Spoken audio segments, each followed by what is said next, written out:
This is a live Channels Television event. His Excellency is here this morning to present a lecture titled Governance, Security and Sustainable Development in Africa, Nexus, Challenges and Prospects, the Rivers State Experience. The Commandant, sir, before we proceed, please permit me to recognize one or two dignitaries that have accompanied His Excellency to the Institute this morning. We have our very own, the State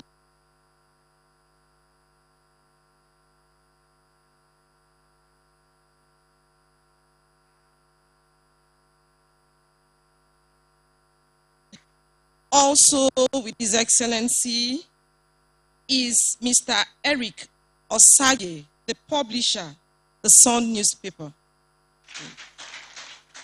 You're welcome, sir. We are delighted to have you in our presence. Your Excellency, sir, seated in the audience this morning are 66. Good morning, ladies and gentlemen. We're live at the National Institute for Security Studies in Buhari Area Council in Abuja, getting ready to listen to a lecture by the River State Governor, Mr. Nyesom Wike, to be delivered to the Executive Intelligence Management Course 14 of the National Institute for Security Studies, NISS. The students are sitting in this hall. 66 of them have been running this course for the past 10 months and are going to be receiving the award of the Fellow of the Security Institute when they are found worthy, both in learning and character.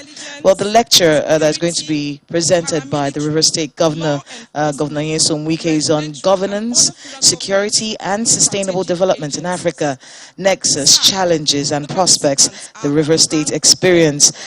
From the information we have about the men seated, the students seated at this hall, we're looking at participants drawn from 24 agencies in Nigeria, as well as from countries in West Africa, such as Gambia, Ghana, and Liberia.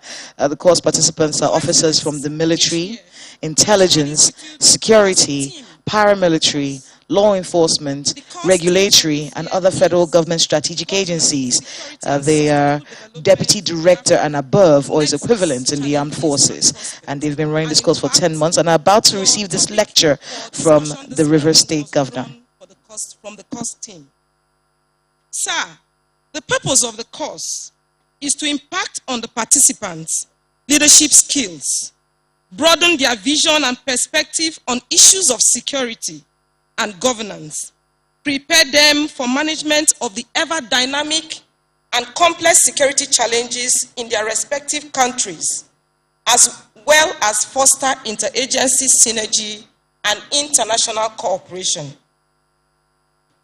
Your Excellency, with your kind permission, I will now invite the course participants to introduce themselves, beginning with the Monitor General. Thereafter, I will introduce the faculty members. Monitor General, please. Your Excellency, sir, good morning. I am Mohammed Musa Yankari from the Department of State Services, Syndicate 1. Garba Tukuri Idris from the ICPC. Jonathan Inyam, Defense Intelligence Agency. Aisha Baba Ahmed from the Nigeria Immigration Service. Olushola Olugbenga Aguda, DSS. Sunday Aisebiogun Okwebo, Nigerian Police Force. Olawale Francis from the Nigeria Customs Service. Your Excellency, my name is Maria Ejima Ernest from the Department of State Services. I am Felix Bolade from Nigeria Security and Civil Defense Corps. Gabriel Ayedu Oluda, DSS. Kenneth Skufi Dako, Ministry of National Security, Ghana. Shehu Ibrahim Maik, Standards Organization of Nigeria. Ibekwe Obadu, Nigerian Navy. Good morning, sir.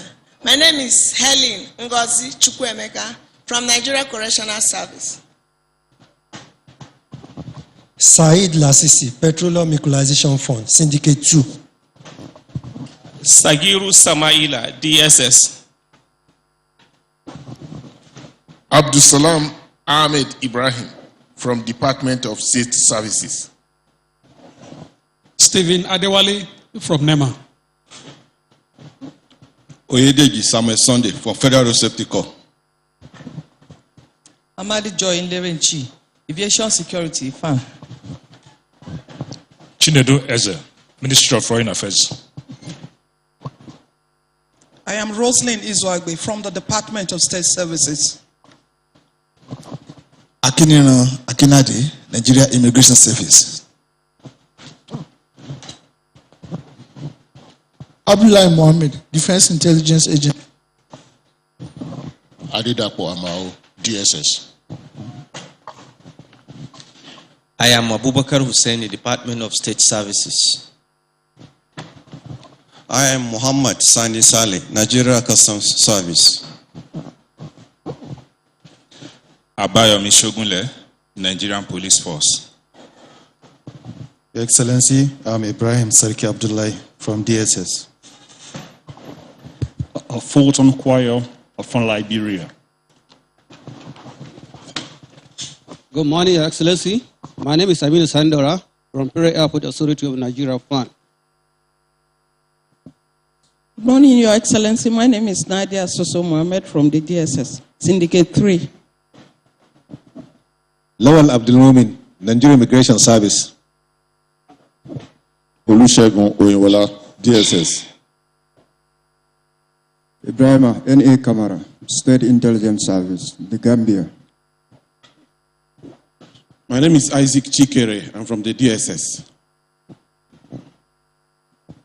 I am Usman Dauda from the DSS. Baba Mohammed Azare, Nigeria Police Force. Garba Mati, Nigerian Correctional Service.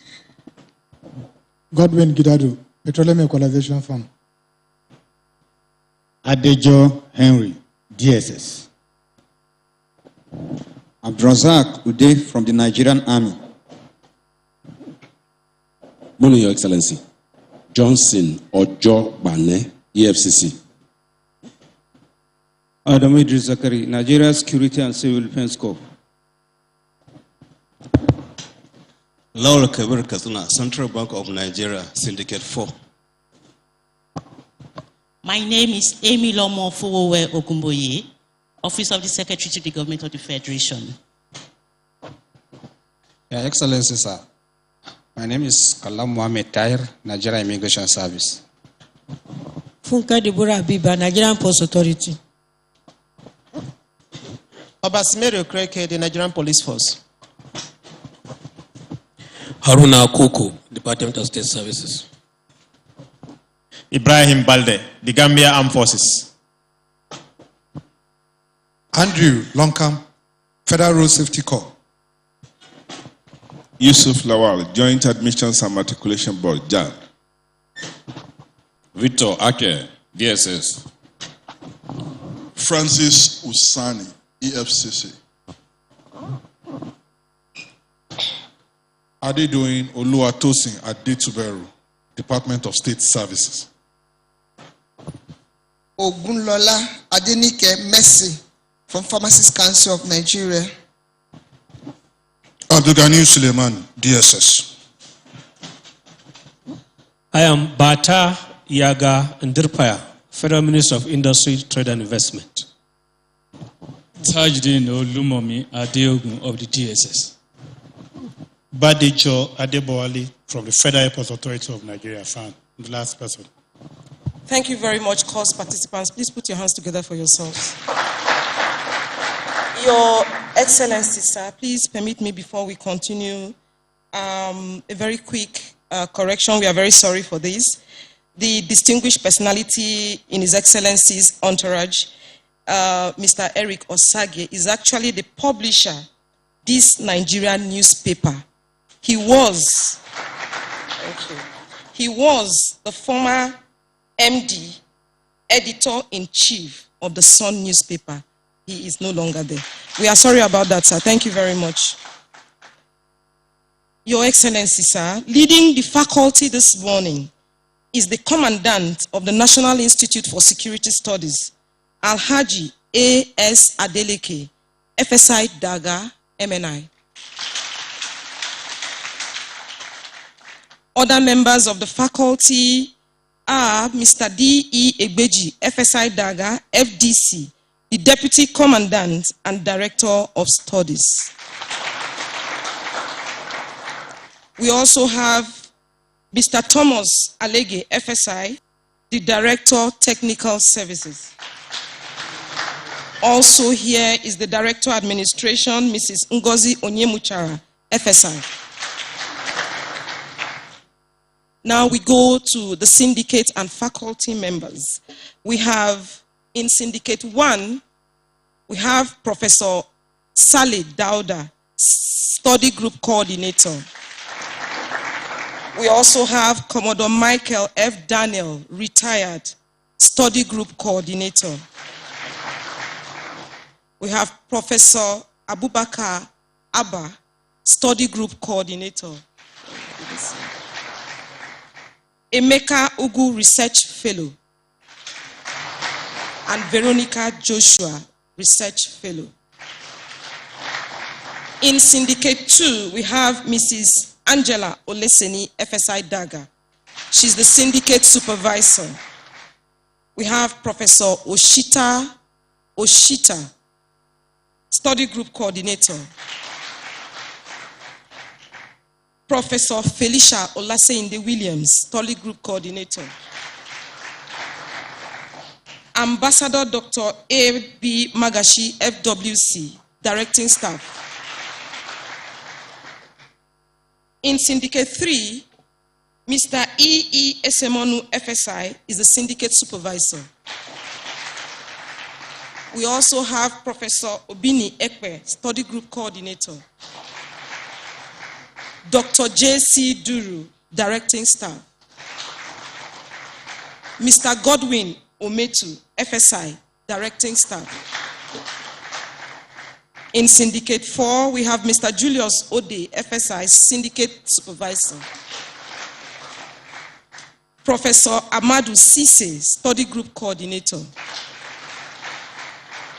Professor Mike Maduagu, Study Group Coordinator. Professor Nazifi Darba, Study Group Coordinator. Also in the audience is the course coordinator, Engineer S.F. Caleb, FSI Daga, and the assistant course coordinator, Mrs. Rita Badi, who is also a research fellow. Sir, now that you know your audience, please kindly permit me to present a very abridged version of your profile. Thank you, sir.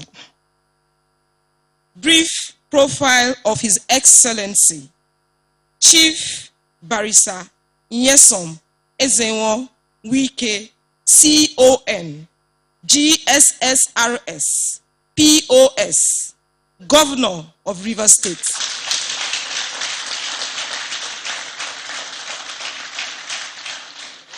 Born on 13th December 1963 to the family of Reverend and Mrs.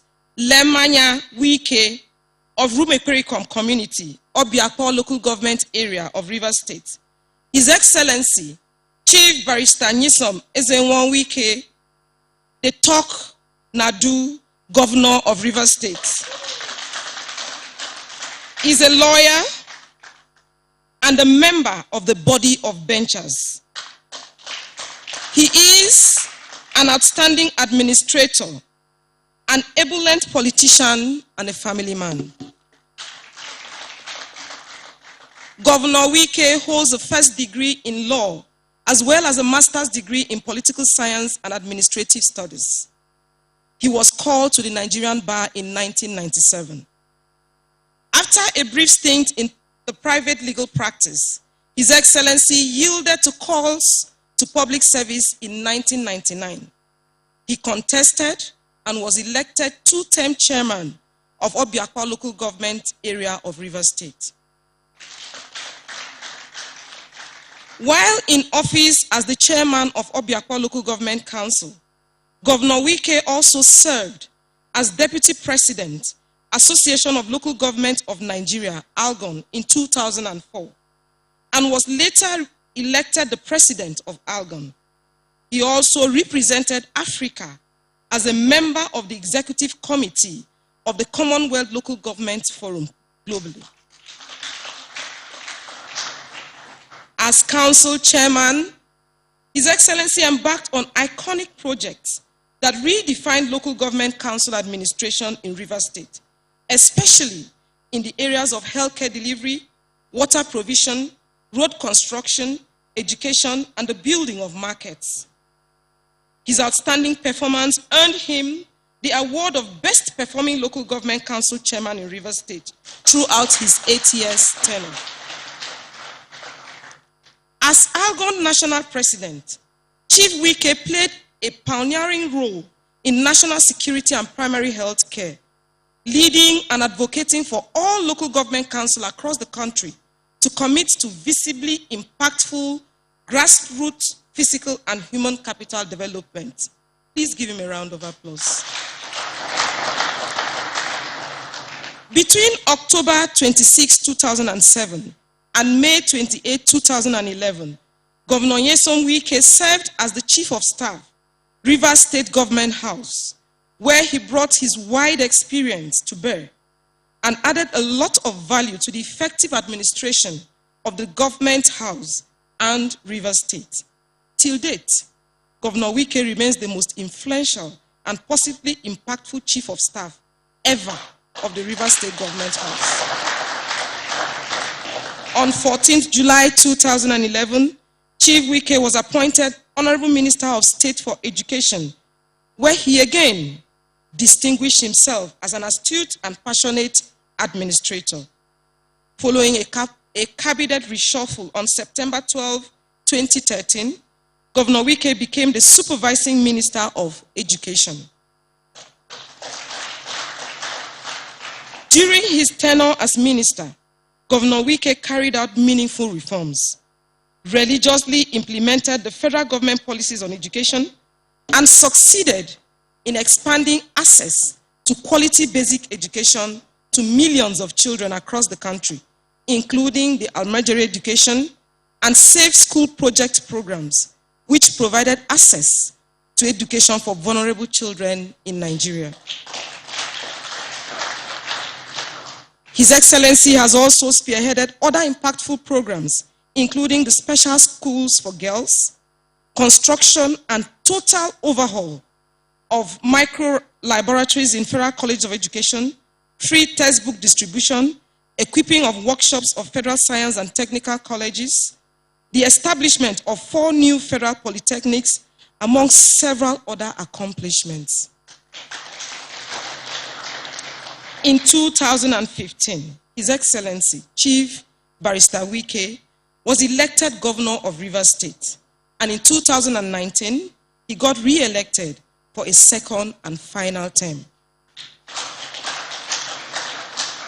Since assuming leadership of Rivers State, Governor Wike has redefined governance in Rivers State, delivering landmark development projects and improving the well-being of the people in the critical areas of road infrastructure, education, healthcare, security, sports, rural development, urban renewal, and empowerment, a feat which earned him the enviable title of Mr. Projects from His Excellency. This title was given to him by His Excellency, the Vice President of Nigeria, Yemi Osibanjo, GCON. Governor Wike's spectacular performance in governance over the years has also won him several national and international recognitions and awards. For want of time, distinguished ladies and gentlemen, please permit me to mention just a few. His Excellency was the Sun Newspaper Governor of the Year 2016. the 2017 Global Human Settlement Outstanding Contribution Award winner.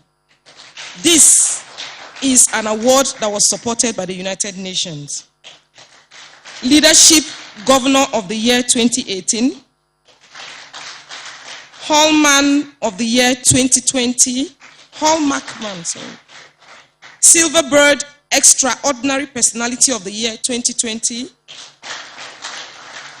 Daily Independent Governor of the Year 2020 on road infrastructure.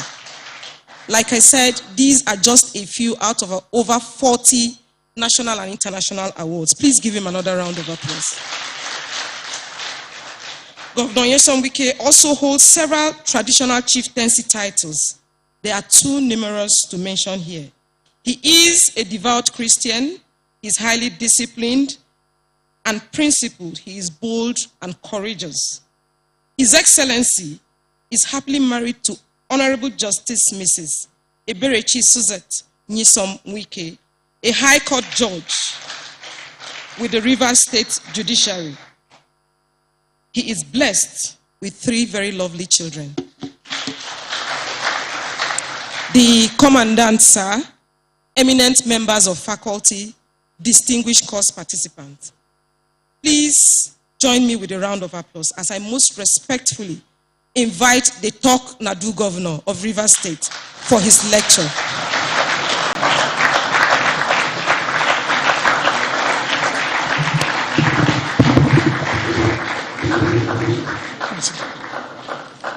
You be seated.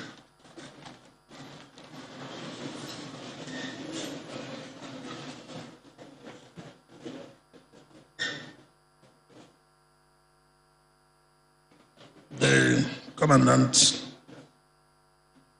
Deputy Commandant, members of the faculty, participants, gentlemen of the press, ladies and gentlemen. Before I proceed, let me correct, because I don't want to live here and they said I have impersonated. They added a certificate I never had. So it is better I tell you the one I have and the one I don't have.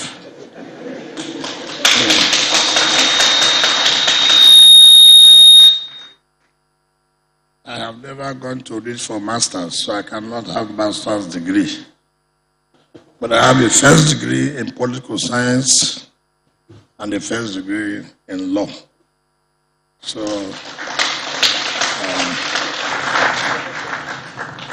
I'm satisfied with that. So thank you for the one you have given me. Thank you.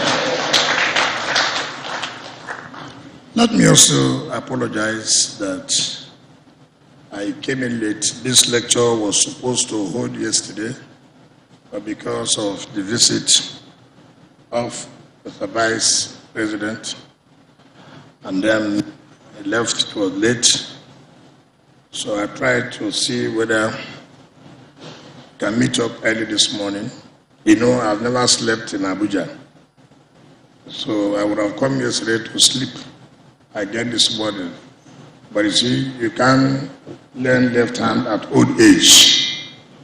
So that's why I had to leave this morning from Port Harcourt. For the past 3 years, I don't think I've slept in Abuja, because those who elected me are not based in Abuja.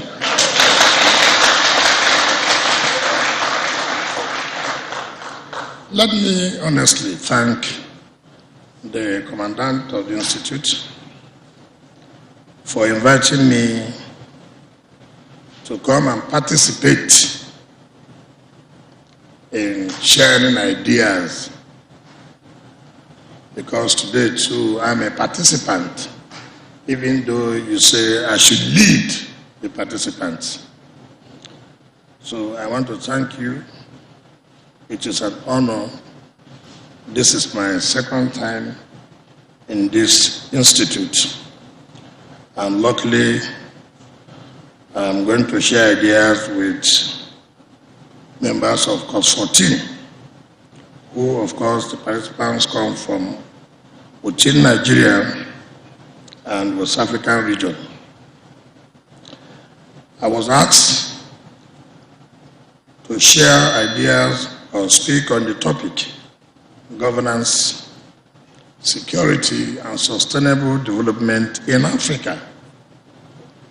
Nexus, challenges, and prospects, the experience of Rivers State. While this is an important theme that speaks to the contemporary and contending issues of governance, security, and sustainable development in Africa, what bothered me was why Rivers State, a subnational unit, should be the metaphor for addressing these fundamental issues concerning Africa. Well, the Commandant has his reasons, which I do not intend to question. For me, a very senior security officer has commanded a bloody civilian to speak, and I'm here in obedience to his command. So let me still thank the Commandant for this rare privilege of speaking before top security and intelligence officers drawn from the West Africa sub-region.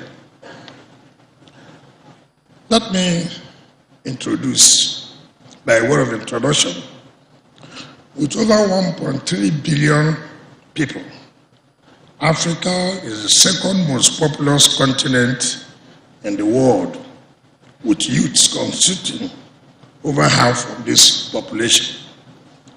The continent is blessed with enormous mineral deposits, large arable land, and favorable climatic conditions. Indeed, Africa is a continent with great and profound socioeconomic opportunities. However, despite being great in human and natural resources, Africa is yet to achieve its overreaching socioeconomic objectives of meaningful development and ensuring decent living conditions for the vast majority of its population. Poor governance, economic dependency, rapid population growth, coupled with climate change and uncontrolled exploitation of natural resources, continue to degrade the continent's environment such that floods, epidemic diseases have become common spectacles across the continent. Almost all African countries are characterized by a combination of weak and ineffective economic and political structures, unimpressive economic growth, and lack of development. Poverty is on the increase, with Nigeria and sub-Saharan Africa notoriously hosting the world's poorest people who are living daily below the poverty line of $1. Unemployment, especially among the youth, remains troubling, while per capita income, life expectancy, access to healthcare, education, and social security is abysmally low. No African state was able to meet the Millennium Development Goals, while the Sustainable Development Goals may equally continue to be shifting targets. Lately, the continent is increasingly immersed in the insecurity and instability, including the resurgence of coups in West African sub-region, protracted interstate armed conflicts and terrorism, with adverse consequences to continent's livelihoods and sustainable development. the reasons for Africa's miserable living conditions. The reasons for Africa's miserable living conditions and the solutions thereof have continued to elicit lively debates from both political, academic, and learning cycles. However, among several factors, there is consensus around the preconditional role effective governance and human security can play in advancing sustainable development in Africa. Therefore, taking Rivers State as a metaphor, this paper interrogates the concept of governance and security as a core aspirational values for driving the achievement of sustainable development for Africa. The paper is structured in sections. Part 1 is the introduction, while Part 2 considers the theoretical concept of sustainable development. The third segment looks at the relationship between governance and sustainable development. Similarly, Part 4 considers the relationship between security and sustainable development, while the fifth section deliberates on the challenges of sustainable development in Africa. Deliberates on the challenges of sustainable development. Part 6 discusses the prospects for sustainable development for Africa, while Part 7 discusses the experience of Rivers State in driving sustainable development at the sub-national level. Of course, the paper ends in Part 8 with some conclusive remarks and recommendations. What is the concept of sustainable development? Generally, the concept of development was taken as a process of improving the quality of human lives through the provision of basic necessities such as food, shelter, water, sanitation, as the case may be, and social security. However, the link between development and environment led to the idea of sustainable development as an alternative development strategy for improving the living conditions of human population without degrading the environment. The World Commission on Environment and Development, which first enunciated this concept, defines sustainable development as development that meets the needs of the present generation without compromising future generations to meet their own needs. End of quote.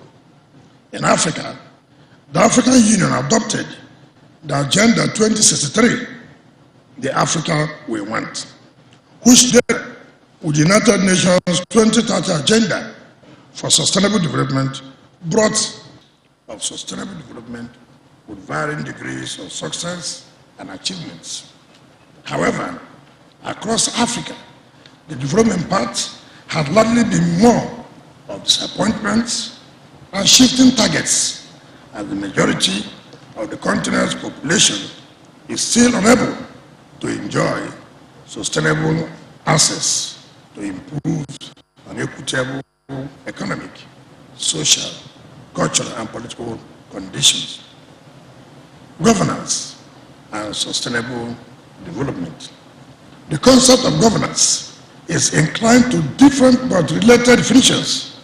To some scholars, governance is the effective exercise of political and administrative authority and control for the purpose of advancing human progress and well-being. To some others, governance includes not only the government but also the private sector and civil society. The Commission on Global Governance defines governance as the sum, as the sum of the many ways individuals and institutions, public and private, manage their common affairs. End of quote. The World Bank considers governance as the exercise of authority or power in order to manage a country's economic, political, and administrative affairs, or the manner power is exercised in the management of a country's economic and social resources for development. The United Nations Development Programme 1997 also evaluates governance as, I quote, the exercise of economic, political, and administrative authority to manage a country's affairs at all levels. It comprises mechanisms, processes, and institutions through which citizens and groups articulate their interests, exercise their legal rights, meet their obligations, and mediate their differences. From a practical point of view, governance is the ability to exercise authority, political or otherwise, within a defined social jurisdiction to manage public resources to advance public interests and meet other things. It reflects participation, inclusiveness, responsiveness, effectiveness, accountability, equity, rule of law, and respect for human rights.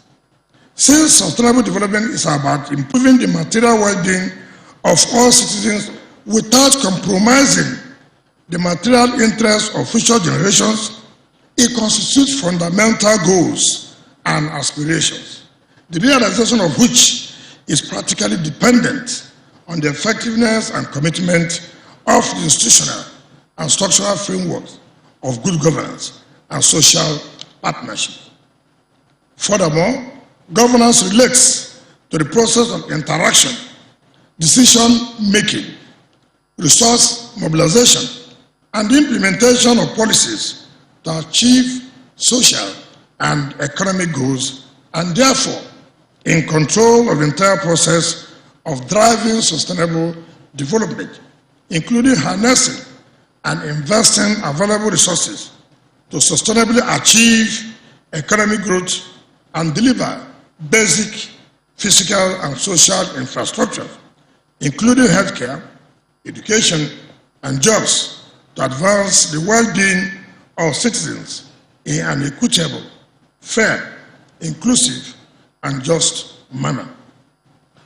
Therefore, the nexus between governance and sustainable development lies in the fact that good governance is the foundation without which human progress, be it economic, social, and ecological, cannot take place. Besides generating the stable environment, good governance also controls the entire process that leads to the realization of sustainable development. Security and sustainable development.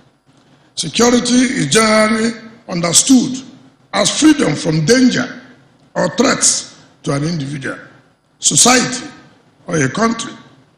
Therefore, an individual is secure if he is protected from any physical harm to his person or property. Similarly, a society or country is secure if it has the ability to ward off external aggression, or it can prevent citizens and their property from all forms of security threats, including crime and violence.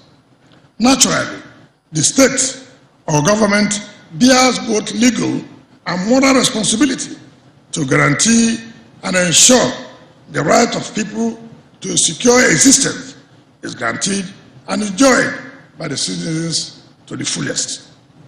However, security concerns have since shifted from the preservation of national and internal security to encompass human security, which ties the security of the state to its capacity to meet the livelihood needs of the people.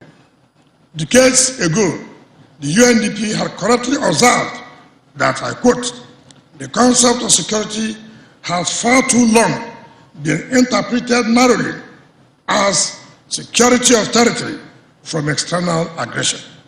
For most people, a feeling of insecurity arises more from worries about daily life than from the dread of a cataclysmic world event? Will they and their families have enough to eat? Will they lose their jobs? Will their streets and neighborhoods be safe from crime? Will they be tortured by a repressive state? The purpose of human security is to protect the vital core of human lives in ways that enhance human freedoms and human fulfillment, which means protecting fundamental freedoms that are essential to human existence and creating the political, social, environmental, economic, military, and cultural systems that together give people the building blocks of survival, livelihood, and dignity. Thus, for man, security means much more than the absence of war or the presence of military force. It includes and extends to other vital ingredients such as access to education, healthcare, human rights, the right to a healthy environment, and the ban against needless arms proliferation. According to UNDP, human security borders on 7 elements: economic security, health security, food security, environmental security, personal security, community security, and political security. While poverty, unemployment, and lack of access to social safety nets are some of the common threats to economic security. Inadequate supply of water and sanitation, the prevalence of diseases, pandemics, physical and emotional violence, inadequate access to child and maternal health care, bad roads, and broken transportation system are unknown threats to healthy security.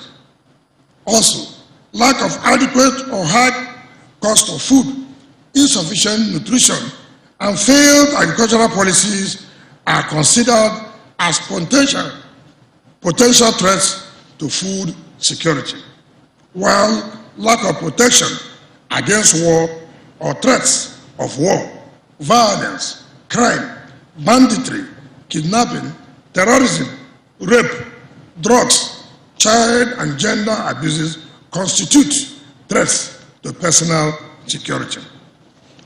Air, land, and water pollution and lack of access to sanitation are some veritable threats to environmental security, while the breakdown of social systems constitutes threats to community security. Just as lack of respect for human rights, the rule of law, and human dignity, and lack of credible electoral systems are threats to political security. Like governance, security and sustainable development also link together in a mutually interdependent and reinforcing relationship. Where there can be no security without sustainable development, the latter is meaningful or acceptable only when it results in human security. It therefore means that human security is both an existential precondition and dynamic process for sustainable development. As an existential precondition, it advances the inherent interests of peoples and society to be free from pervasive threats to their rights and freedoms, safety, and improvement in their standards of living. In this context, security actually equates sustainable development. As a dynamic process, human security implies the measures and policies necessary to realize a wholesome state of existence that is characterized by freedom from pervasive threats to the rights, safety, and livelihood of people. This being so, the provision of security is as well a precondition for the creation of the peaceful and stable environment for governance to function and implement the necessary policies for advancing sustainable development. Indeed, there can hardly be security amidst starvation, peace building without poverty alleviation, and no true freedom and development can be achieved on the foundations of injustice. What this means is that security, in its extended connotation, is an inherent part of sustainable development, and the extent to which governance and policymakers are able to tackle the economic, environmental, and social threats to human security also determine the level of development a country could achieve and sustain, as sustainable development cannot be achieved in an atmosphere of economic chaos, social conflict, or social disorder. Challenges to sustainable development in Africa. One of such challenges is the crisis of good governance. Why is it a problem? Africa's young and fast-growing population requires jobs, infrastructure, and services to prosper, which only a purposeful government can provide.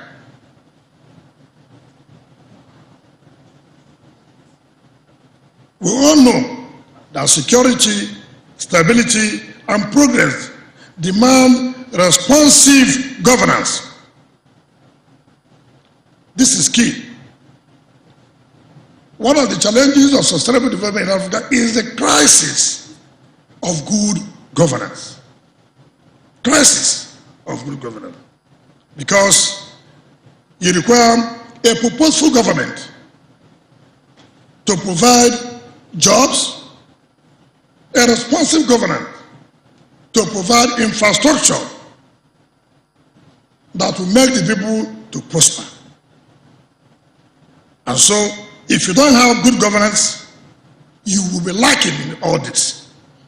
And when this is not in place, it becomes one of the problems to sustain development in Africa. Environmental sustainability and eradication of poverty cannot be achieved by wishful thinking. Only a determined and committed government with the right policy measures and effective resources mobilization can. Only a determined, committed government with right policy measures can solve this. Not a government of promises, like what we have today. People told me to come. So if I hope you are telling me to come is to share, is it not? Because what we have today cannot be said to be a responsive government that will provide all this. All we are hearing every time, excuse one, excuse two, it's terrible. It's terrible. So if you don't have a responsive governance, you will not have environmental sustainability, because it requires good governance. Also, productive and progressive investment in social and economic infrastructure such as railways, roads, sea and airports, education, healthcare and social security are made and driven only by sound and sustainable government policies and reasonable financial commitments. So, a sense of social justice, equity and inclusion is fundamental to achieving peace, security, and sustainable development, which only good governance can guarantee. You cannot have this if you don't have good governance. You can't. And you cannot talk about sustainable development when you don't have good governance. It is practically impossible. Thus, among other structural and social variables, nothing can be more relevant to the progress of society than the practice of good governance led by visionary, effective, and transformational leadership as essential precondition for effective democracy the rule of law, sustainable development, and enhancing the living conditions of ordinary people. Unfortunately, poor governance and bad leadership models continue to characterize Africa's political, economic, security, and social landscape. As a commentator once argued, Africa's problem is that it has never known good governance. Africa has never known good governance. And that is one of the challenges that we are having to keep our sustainable development.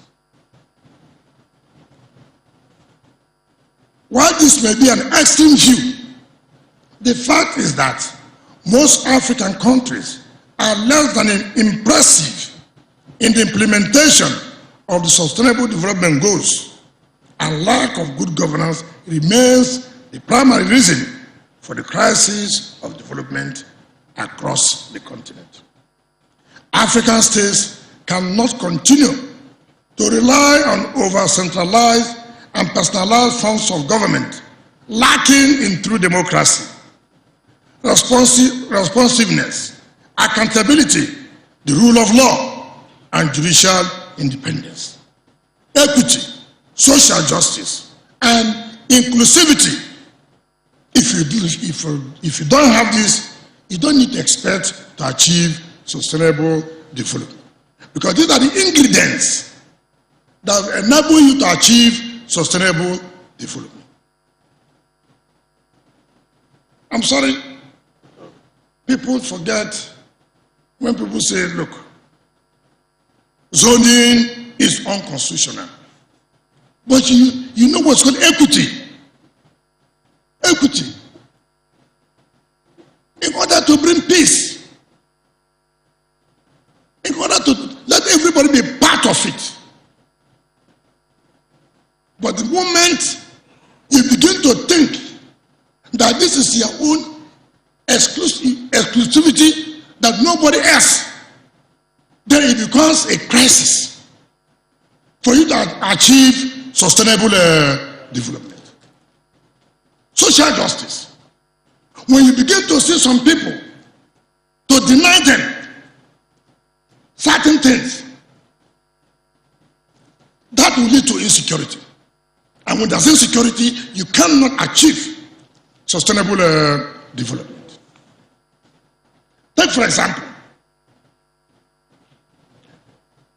when the Igbos are crying to say, look, in appointment, you don't recognize us. What is wrong in listening to them? What is wrong in sitting back and say, look, we are all one. We want this country to be together in order for us to achieve sustainable development. Because some of these, if you don't include them, some of them believe that they are not part of the system.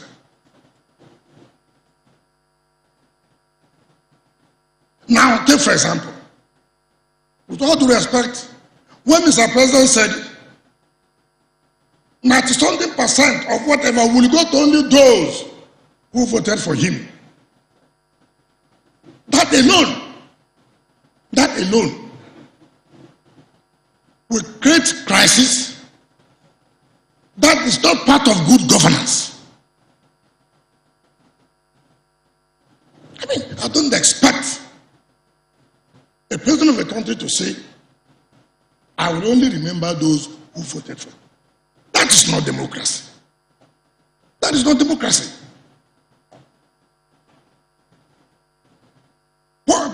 Politics or party is a vehicle that takes you to a destination. When you get there, you come down from the vehicle. I was voted governor under PDP. The day I took the oath of office, it is no longer PDP. It is about the people of Rivers State.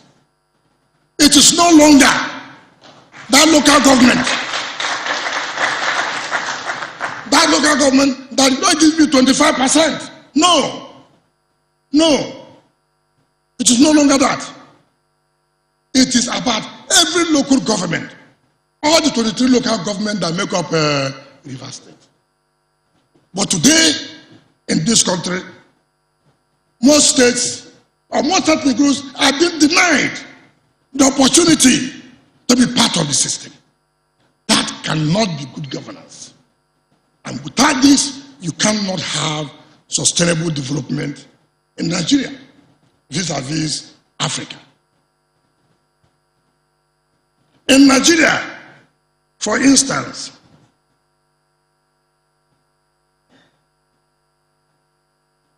centralization of power and lack of fiscal decentralization has resulted in poorly functional subnational states and local government areas, which are largely detracted by resource dependency, chronic budget shortfalls, and institutional limitations to deliver on their responsibilities for economic growth and provision of infrastructure like education, health, and whatever, and improve the well-being of citizens. I cannot agree more that Africa's progress towards sustainable development is limited by the continent's failure to get it right with challenges of governance. Good governance is a central factor, is key to achieve sustainable development. Africa must therefore first get its governance system right to make serious headway in the realization of the sustainable development goals. One area Africa must do, or what they must do, is to change our governance system or get it right in order to achieve sustainable development. Lack of appreciable economic growth, allied to good governance constraint, is the limited economic growth with which to drive development. Apart from being the world's slowest growing region, Sub-Saharan Africa also risks falling further behind the rest of the world with very slow economic recovery, occasioned by the lack of access to COVID-19 pandemic vaccines. Although the African Development Bank has posted a somewhat positive 3.4% real gross domestic product growth for Africa in 2021, the International Monetary Fund saw this figure as grossly insignificant to the continent's growth and development needs. Also, Nigeria unexpectedly posted an impressive 5% GDP for second quarter 2021. But like other extractive resource-dependent countries, the sudden and impressive increase in GDP is statistically suspicious as against the less than 1% performance of the first quarter. At any rate, the much celebrated GDP growth translates to little real economic values and anything to applaud given the prevailing high inflation, prohibitive cost of staple food items, ever-increasing debt profile, the free fall of the naira. This one is every second, per second. The naira falls per second. Rising unemployment, embarrassing mass poverty, and the federal government's apparent lack of capacity to mobilize reasonable domestic revenues to fund development. What this tells us is that despite the optimism about Africa's possible economic rebound post-COVID-19, the continent will continue to need hundreds of billions of United States dollars in external funding, including loans to support its future growth and development needs for the next 5 years. And as we all know, reliance on external loans and development financing erodes independence on resource application. You know, when you borrow, there are conditions attached. We go to China and borrow. China must be the contractors. I'm borrowing you, I'm paying you, as we have agreed. But one of the conditions, we must be the one that will carry out this work. So apart from the interest you are going to make from the loan, you are also making money from doing the work. You see the problem? Because you have no choice. It erodes the independence. You must do what they said you should do. If not, you won't get. Infinite these people will go to prison and bring out their people. They come here, they say they're engineers. Prisoners. And come and give us. That is what you suffer. That's what when you do borrow. You've lost your independence. You've lost your independence. I hear there's another one that's sending to National Assembly again. Over $650 billion to borrow. Let them not borrow for my children too, my children. You see, that's what happens. One day, when you read debt profile of state, I called the debt management board, I said, office. I said, why are you saying the River State is owing 300-something billion? Who borrowed the money? Because as far as I'm concerned, the only money I now know that I will be owing is the 25 billion I've just made a request. But you know this money was borrowed during the military days and interest. They borrowed from my children, borrowed from my grandchildren. That is the problem we're having.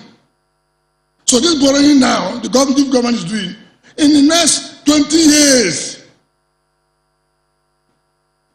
if the borrowing can be translated to what you can see, then you can say, well, it has changed our environment. Our living conditions have improved. We have quality education. We have good healthcare system. No doctors on strike every week, every day, every month.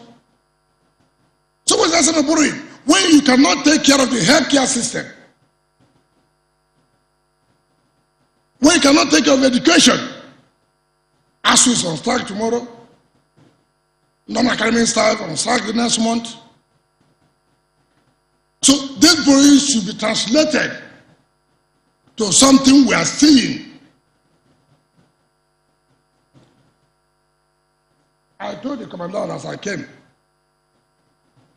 I said, this is the school that other African countries come to.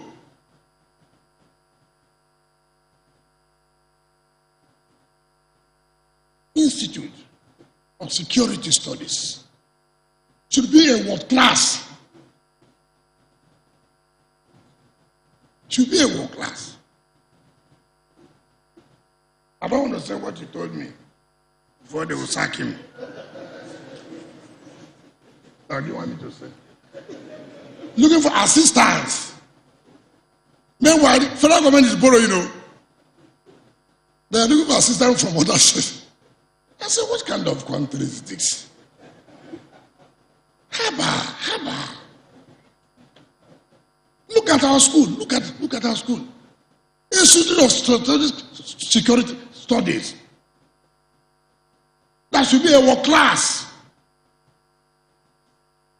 Nobody will look into all these areas. All will look. Borrow $1 billion from railway here to there. Borrow $2 billion from single guys, I don't know what they call them. Borrow this $2 billion from Calabar to this. Ask me, all of you. All this you are building, what are the goods that is anyway? Where are the goods? Every day, Central Bank will tell you, Anchor borrowers, we have spent over 1something billion. Where are the food now? Every day, the cost of food rising. Yet central bank has used 100 billion for agriculture. This our agriculture is on paper. It's on paper. Don't be deceived. I know you are deputy directors. You are part of the policy makers. Even this thing you are coming to study here now, what will you do with it?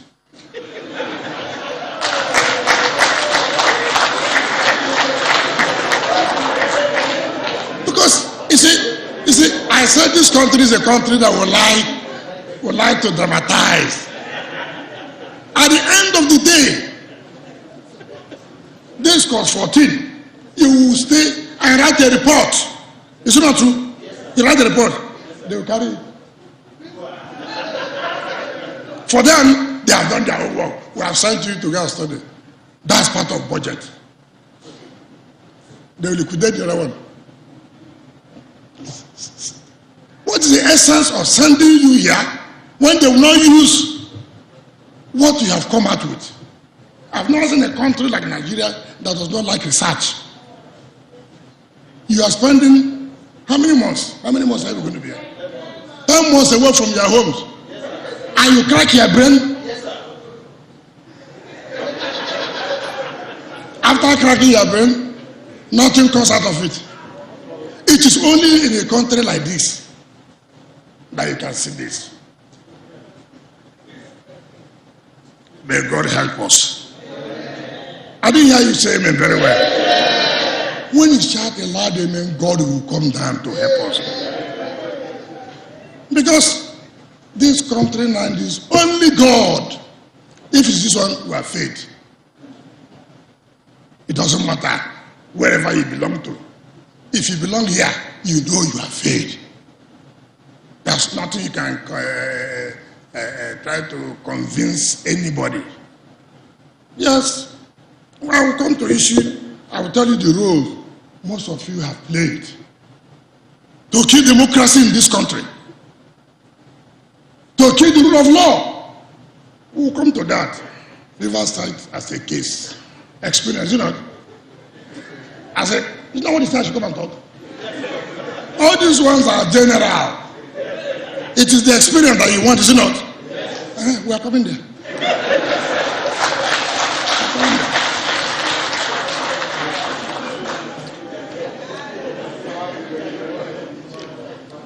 Three, the huge gap in infrastructure. I would also mention severe infrastructural deficit as one of the serious challenges to sustainable development across Africa.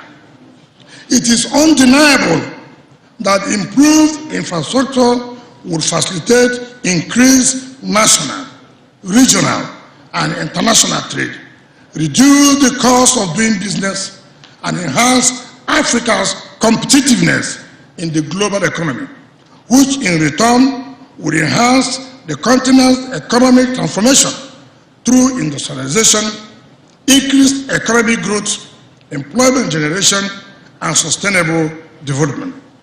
However, despite some noticeable improvements in the last decade, Africa's deficit in key infrastructure, including energy, road, rail, and air transportation, as well as water, is still huge. From the statistics, the road network access in Africa is only about 34%, while over 600 million, representing less than 40% of the population, have access to electricity. Similarly, internet penetration is as low as 6%. Access to water and sanitation is also abysmally low, while only 5% of agriculture is under irrigation.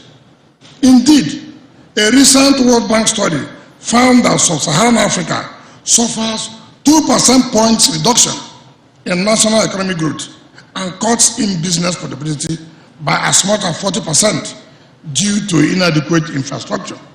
The reason for this deficit is partly due to consistent underinvestment in the provision of development infrastructure, coupled with environmental and other social and governance challenges. It is estimated that about $93 billion is needed annually over the next decade to overhaul sub-Saharan African infrastructure, out of which $60 billion should go for new infrastructure, while $30 billion for the maintenance of existing infrastructure.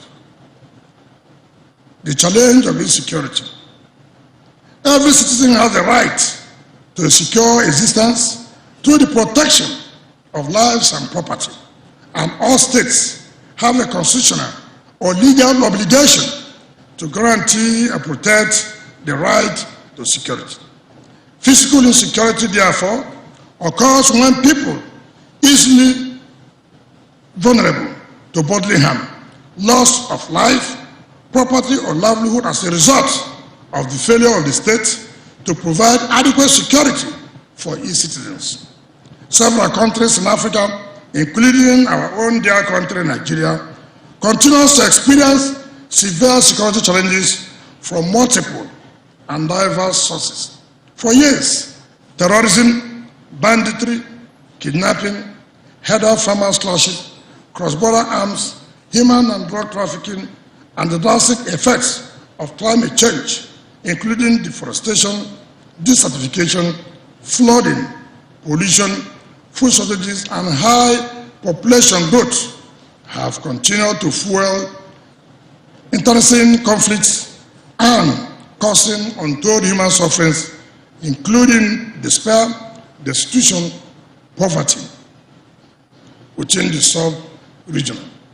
States in conflict and security crisis will necessarily transfer more resources toward military and combat purposes rather than providing for the welfare needs of citizens. When states are in conflict, of course, it's estimated, it's believed that instead of using this money for the welfare of the citizens, you have to push this money to the military and other security agencies to make sure they protect citizens. This is the living and protected experience of Nigeria and other countries in Africa, as people cannot go out and about with their daily business and social life without any fear of harm to their lives and property, with considerable consequences and drawbacks to sustainable development. The World Bank estimates that civil conflicts cost developing countries a reduction in GDP growth rate, while countries in protracted crisis could fall over 20% point behind in overcoming poverty. While the challenge of insecurity is huge, efforts at combating same across Africa has largely been ineffective. If weak or ineffective political institutions are seen as incapable of managing social tensions successfully, then it is a lot more difficult for an over-centralized and often politicized security and policing system to deliver effective fiscal security in mutually suspicious multi-ethnic societies as we have in Africa. Therefore, while good governance holds the key to effective security, there's also the need to address the pressing issues of physical insecurity through policy and legal measures that provide democratic oversight, control, and accountability at all levels of government in order to create and sustain the necessary peaceful and secure environment for sustainable development to take place across Africa. Prospects of sustainable development in Africa. The entire gamut of human progress, including economic growth, physical and social infrastructure, employment generation, improvements in livelihoods, security, poverty reduction, and sustainable development is largely dependent on the availability of natural resources and social capital. The developed nations all progress to where they are using the factors of production as the foundation and drivers of income, wealth, and development. Fortunately for us, Africa has been projected as one of the most promising continents with a huge potential for growth and development. Two factors: the availability of natural resources and human capital readily account for this profuse optimism about Africa's future economic greatness and egalitarian rebirth. Arguably, African natural resource endowments in gold, diamond, uranium, oil and gas forests, fisheries, biodiversity and wildlife, and with over 60% of the world's uncultivated land are huge, extensive, and intensive. Natural resources extraction and export presently accounts for over 30% of Africa's GDP, and in spite of vigorous drive for alternative sources of energy, Africa will continue to profit from increasing global demand for natural resources, including oil and gas and solid minerals. Furthermore, agriculture is not only the mainstay of Africa's economic development, accounting for over 65% of labor employment. The appetite for Africa's agricultural produce across the world remains huge and unmet.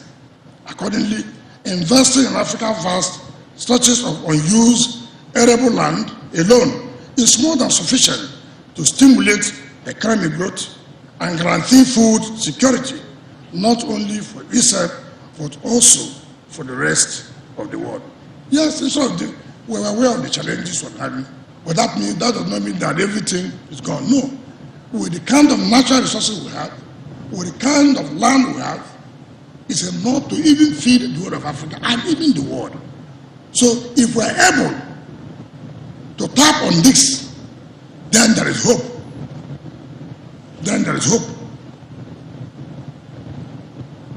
Although these resources are not evenly located across countries, what is factual is that every country in the continent has more than enough natural resources to effectively harness and sustainably drive its development.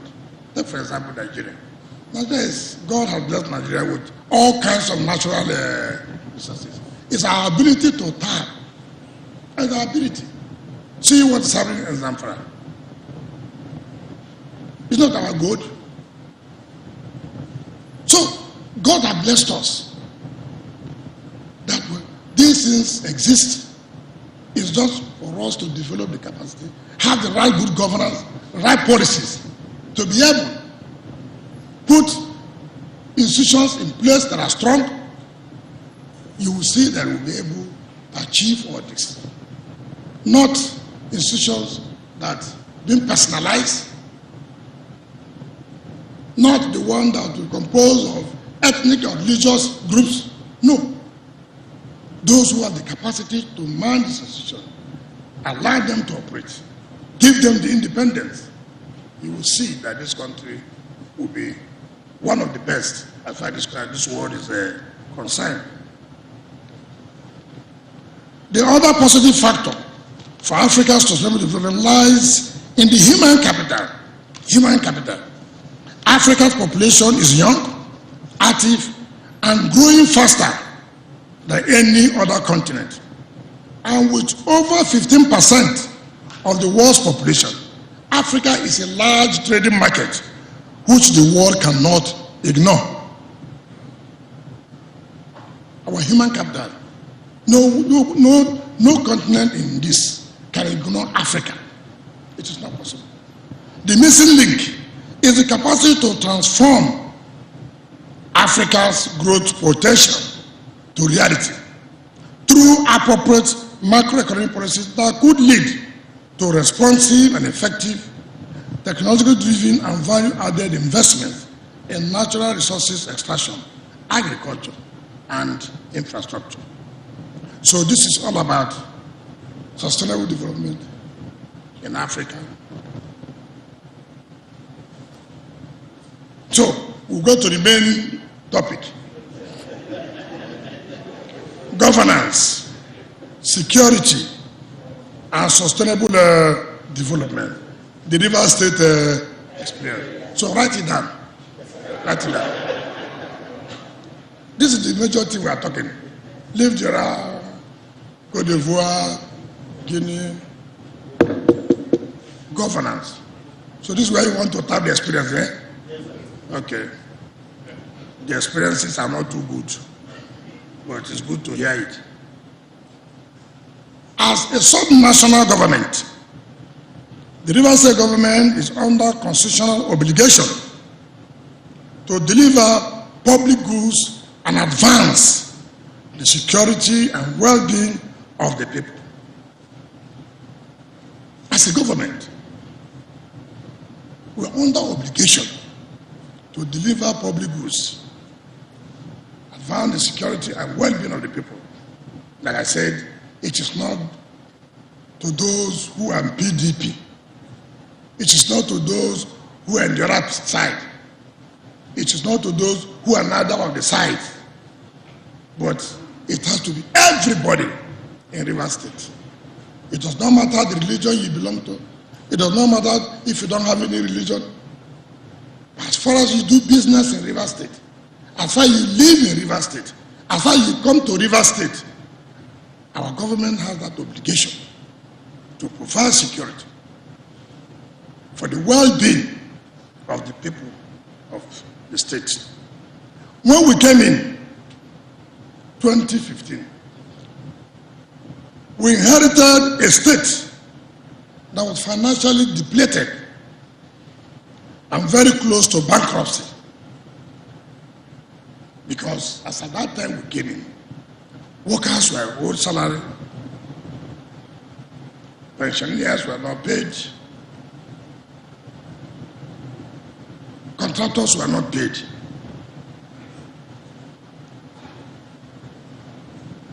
So it was a problem. And to us, there was no handover. I never had any handover note. So I had to start from anything you see. You can't believe it. You see, governance has been personalized. I am not good with you. I did not support him to be governor. Therefore, there will be no record of government. There will be no record. But if it is where institutions are made strong, it does not matter whether you as a governor you are going or not. The record must be there, is it not? But everything has been personalized, governor. Don't send out any document. Bring all. And as you are leaving, no document for the coming government to look into and know where you have stopped. Know the challenges so that the next government will be able to see how they could help to move the state forward.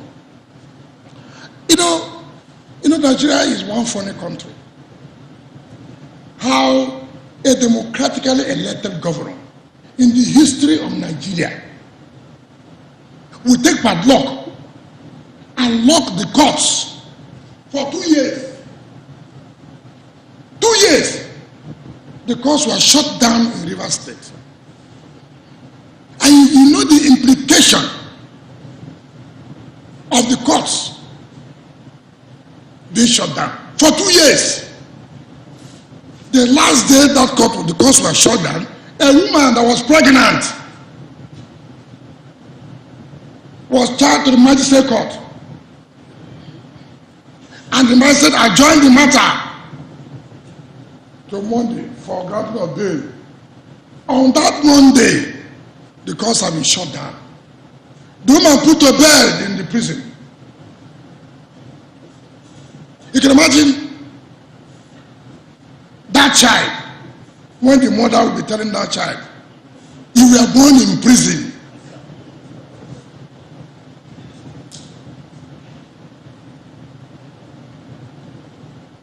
We, the governors, were too powerful. The president, too powerful.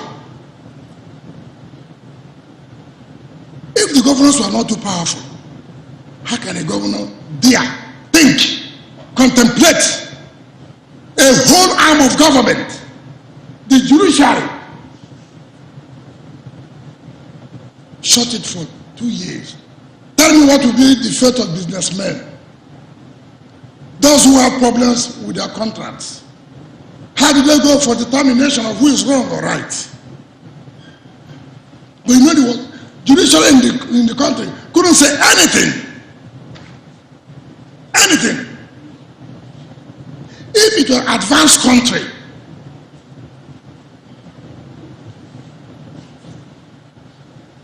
that individual can never even talk about holding a public office. Can't. But you know the worst, but do you know the irony of the word? When I came and I opened the court, the man who shut the court was the first person that filed action. I don't know what I'm sort of saying. You see the irony? You shut down the court for 2 years. I came now and reopened the court. You now came and filed action in court to ask for your fundamental human right. That human right that you denied people for 2 years.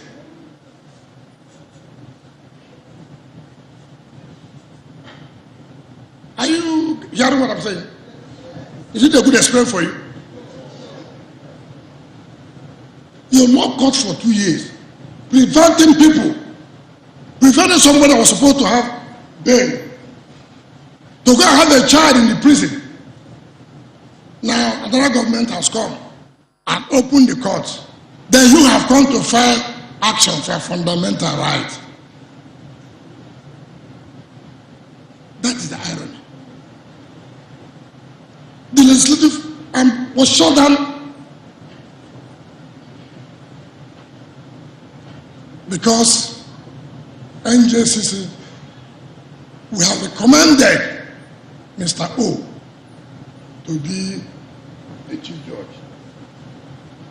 We have recommended Mr. O to be the chief judge. The person said, no, instead of this person to be chief judge, the court will not work. Nothing happened. This is Nigeria. All powerful executive.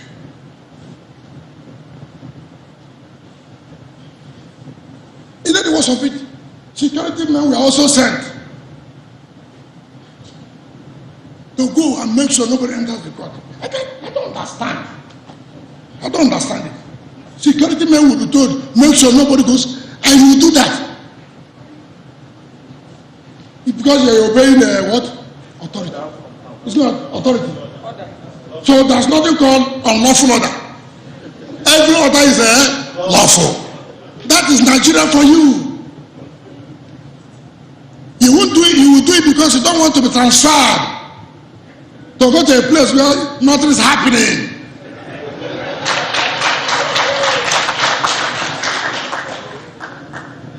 That is where we are.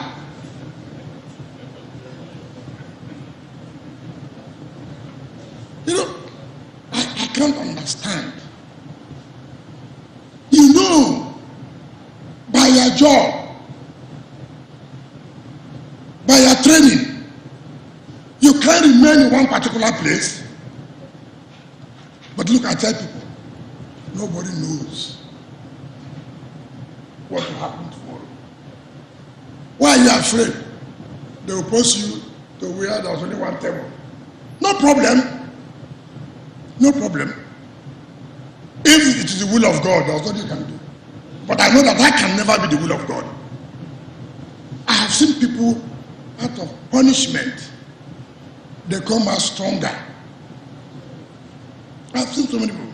I don't want to make one example. He's a security man. He's a security man. He came, said, look at the courage. I said, don't worry, go. Go. After about 3 years, he was sent to most of the justice place. He called me. Okay. You know, this God will serve is great too. I said, see, it is your time. That's why you are here now. If it's not your time, what you can do. Don't worry about the punishment. I don't even understand how a security man will be told to go and carry ballot paper. And the security man will happily, in fact, they even suggest it. Did you understand the point? You people suggest it now. You see, I will come to that later. It's a bad experience. Very bad experience. You see, in Nigeria, you see a whole armed forces of Nigeria. In those days, when we are growing young, you respect the armed forces. You respect them. You hardly even see a soldier. But now, they now do election in the barracks. They carry all the materials. Then, assuming such person is made a leader in the country, what's going to happen? What is going to happen? That we know law and order. That we know law and order. People watch the television. All Nigerian soldiers, in the daylight, will break into INEC to carry materials. If that is the system, how can we attain the sustainable development? Where there's no law and order, where there's no respect for the rule of law.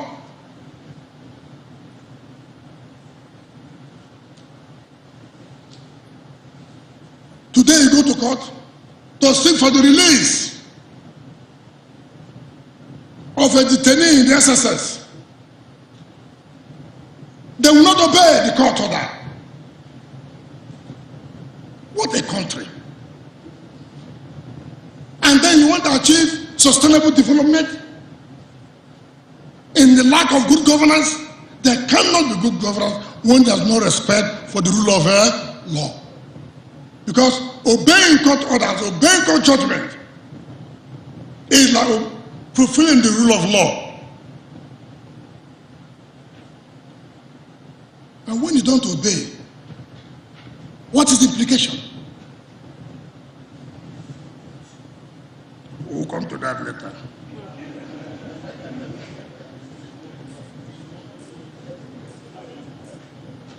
Six years into governance, we can boldly say that we are delivering not just on our promise to build a new river state, but also the thematic issues of good governance, security, sustainable development to the best of our capacity and commitment, and as expected by the citizens who gave us their mandate. Our achievement is anchored on good governance, on providing security. From the very beginning, we were clear and focused on our mission to commit to good governance, fix our economy, and mobilize available resources to overcome our developmental challenges, tackle poverty and human security through the provision of basic physical and social infrastructure, and build a state that cares and works for all who live in it. Our priorities were well defined and people-centered. Our approach was comprehensive, systematic, and transformative, as we will see below. 1. Strengthening democratic governance. For us, the starting point was to restore good governance to the state. Consequently, our very first actions in office were to restore the judicial and legislative arms of government to independence and effectiveness. We immediately reopened the courts and inaugurated the State House of Assembly to restore the rule of law, participatory and inclusive governance in the state. We did not only restore the functionality of the judicial and legislative arms of government, we also ensured their independence and autonomy to freely manage their affairs, execute their projects, and discharge their responsibilities without interference from the executive arm. We have beheld the first steps to ensure the practical independence of the judiciary at some national level under the present democratic dispensation. You hear when Jusun, or what do you call them? They went on strike, is it not? You hear when I said, what are you going on strike for? They say it was a national directive. National directive how? How? If State A is not allowing the judicial independence, what is my problem? Why should I suffer? That's why we are saying we are not practicing true federalism. What is my problem? That Anambra State is not allowing the legislature to be independent. What offense has Rivers State committed that Rivers State should suffer? I can't understand. He said it is, well, what do you call it? What, esprit de what? Is that the proper esprit de corps?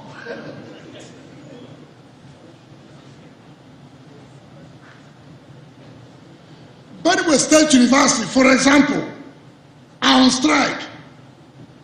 Rivers State University is going on strike because they have not paid Benue teachers, for example. But Rivers State has paid their teachers. And then you say you are going on strike in sympathy. What kind of country is this? That's okay. If you go on strike, I will not pay you the salary. You know, sometimes you are not, people say, oh, I prefer heaven to come down now. Because we are tired. We have been praying that we are going to heaven. Now the heaven has come down. Do you have any other problem? What you have been praying, fasting, has come. So I told them, I will not pay your salary for 2 months. And I didn't pay. I said, go on strike. Because there was no basis. As I speak to you, we have made it as a law. There's no judge in Rivers State that can retire without having a house.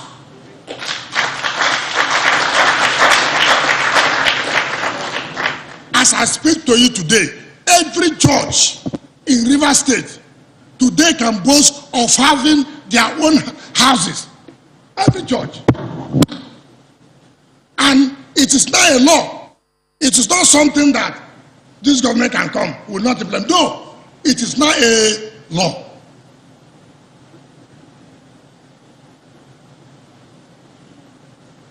We are building our own judicial institute to train our judges and magistrates to complement the efforts of National Judicial Council. We are not taking over their responsibility, but we know the services that these judges and magistrates render impact directly on the people of the state. Therefore, there is the need for them to have continuous training. Anytime the NJC invites them, you have no problem. Anytime you don't invite them, make sure you have, at least in a year, a judge should be proud to say, I've had 7 conferences in a year. That will help their career. That will promote efficiency. Funds are released immediately to them. In fact, I can tell you this authoritatively. If we have entered into what they negotiated in Abuja here, in fact, my chief judge came to me. He said, please, it's like if you sign that agreement, what you are getting, you can't get again. I said, Because what they sign is pittance. I release their overhead every month. I release their capital expenditure. In fact, I speak to you, the capital expenditure of judiciary for 2021 has all been released.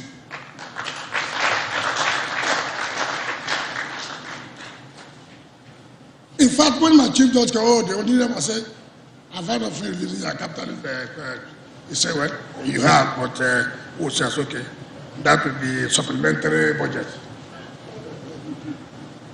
Well, because you want the system to work, the governor has that capacity to look inwards and see how funds can also be raised. That's what they talk about independence.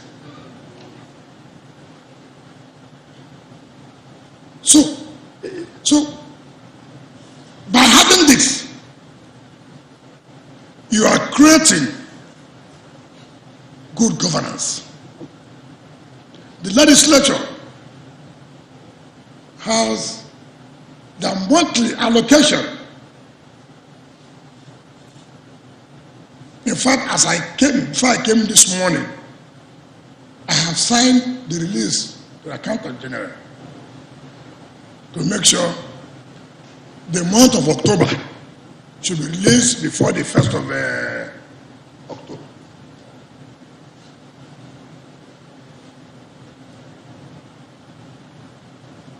When you see a legislature from River State and you see our own legislature, you'll be angry. You'll be angry. You'll be angry. So it's a matter of what do you want? Are you committed to what the oath of office you took? Do you have passion for the job? I don't understand how, as a governor, I'll be in Abuja for 48 hours. Doing what? What am I doing? 1 week, 2 weeks. Why? To go and meet deputy directors or directors to help me. What kind of system is this? To go and greet Mr. President. That's what you came to stay 1 week. And have a handshake. Then when you come out there, you go to the press. I was led by God. This is our God, don't suffer. You know, the states have become beggars. Beggars. No state can on its own think out of the box. And how do I improve my entirely generated revenue? Every state, no state is poor in this country. No state is poor. It is this overdependence on federal government. At the end of every month, they send the Accountant General Commissioner of Finance for FAC. Nobody wants to sit down and think. Look at your environment. Look at the environment. Look at the opportunities that are bound. And bring the enabling law that will make you to survive. I looked at it and I saw what the federal government was collecting is not their own. It's not their own. VAT is not their own. That has nothing to do with loyalty. That has to do with obeying the Constitution. That's why we say we're on democracy. It has nothing to do with against state A or state B. No. No state, just like human beings, all over the world, in terms of capacity, in terms of advantages, every state has its own advantage and disadvantage. Every state. In America, Houston is the capital, is the oil city, is it not? But the biggest economy is the Californian economy. But they don't have oil. But Houston has oil. So it depends on your ability to take the one that you have advantage and move your state. After all, There are states that are devastated in terms of flooding. Yes, and one of the states. Go to and say flooding everywhere. Look at the terrain. Those may be disadvantages, but there are also advantages. So any state that tells you we are poor, that state, and I keep on telling them, if your state is poor, why do you want to be governor? Your state is poor, you want to run second term. What are you running second term when there's no money in your state? And they deceive you people. They tell you our state is poor. It's just like in those days when we used to have zero allocation in local government. So we went to meet our governor, Dr. Peter Odleden. Your Excellency, we're having zero allocation. He said, yes, he does. Yes. Your Excellency, you know, there's a need for us to go back second time. He said, second time? When you're having zero allocation, what will you be doing? You know what we told him? Half bread is better than nothing. You know, so you know this is a country that you know that this is poor your state is. And you are going to worry yourself when there's nowhere to make money, to get money to move yourself forward. You say, oh God, I thank you. I can't carry these problems again. I can't. Yeah, if there's third time, they will still go. Do you understand me? If there's third time, they will still go. Yeah, there's nothing in the state.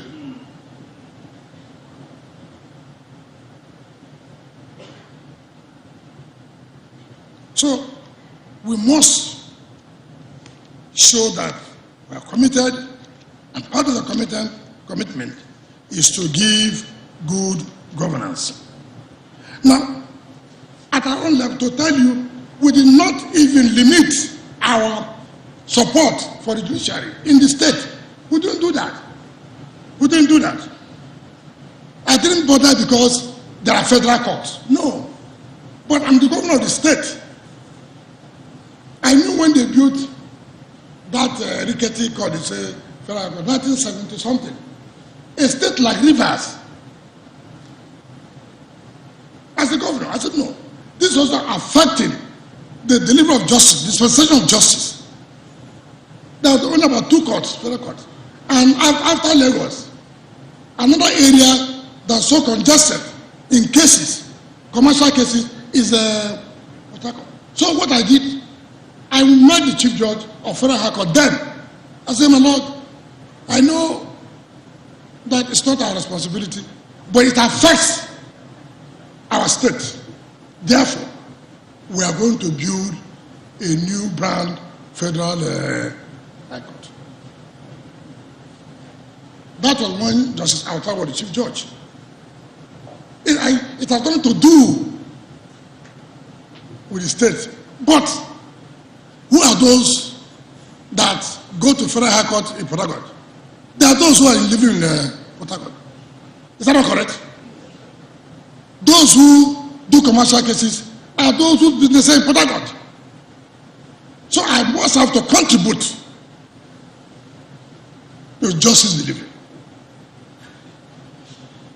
We did not end there. If you see our Court of Appeal before, it was something you cannot even put your leg. You can't. I cried even as a lawyer.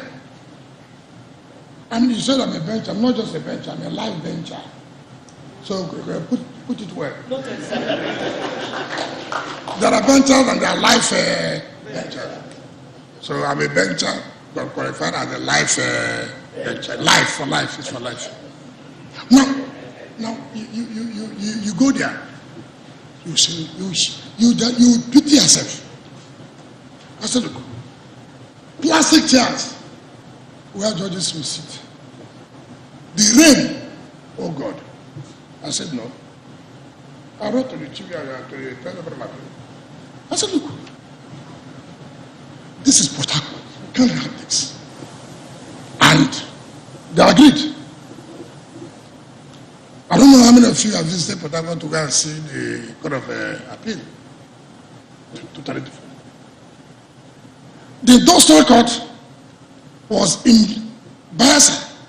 80% of the cases are from River State.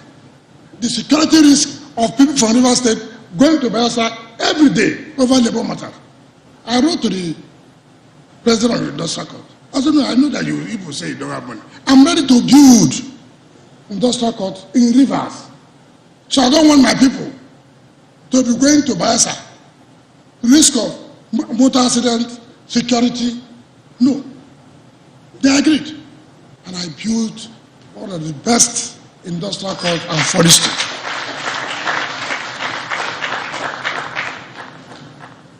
And their residents.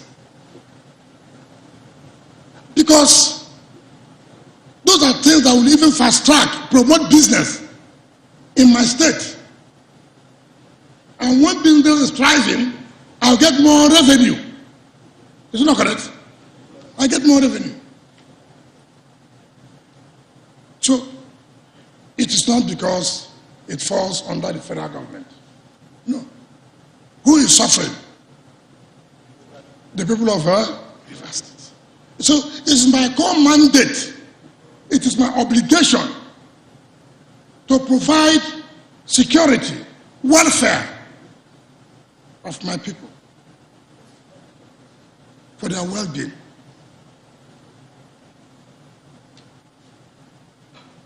Two, creating the enabling environment for economic growth. For us, there's no better way to stimulate economic growth than creating a positive environment for investments in our state. We also embarked on some pragmatic economic policy reforms that again opened up the state for trade and investment. We reduce our debt burdens, introduce a transparent and payer-friendly tax system. When we came on board, our monthly revenue, entire revenue, 4 billion. But now every month, if I don't see that 10 billion, I tell the chairman, like, I will sack you. From 4 billion, we are now 10 billion.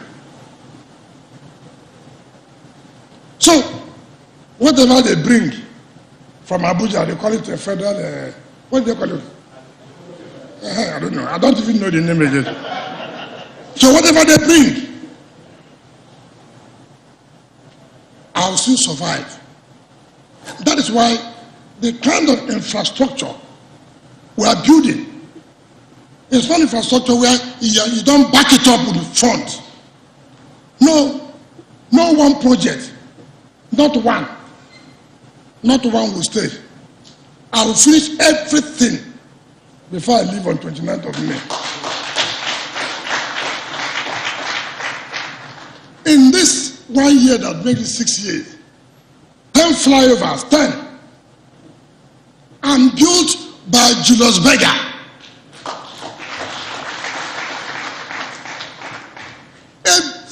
Go to Port Harcourt today.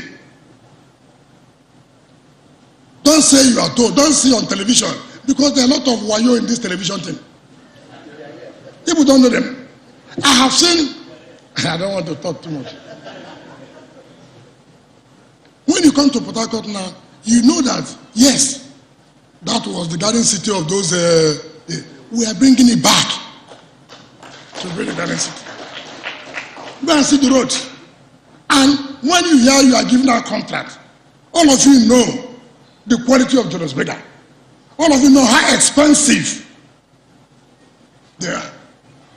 Did you understand me? For you to come out on national tele to say Julius Berger is my contractor, you feel happy. Is it not true? It's not those that they won't tell you who are the contractors. Some of them, their family members are the contractors. They will not even tell you the cost. Every contract given, I will say this is the cost.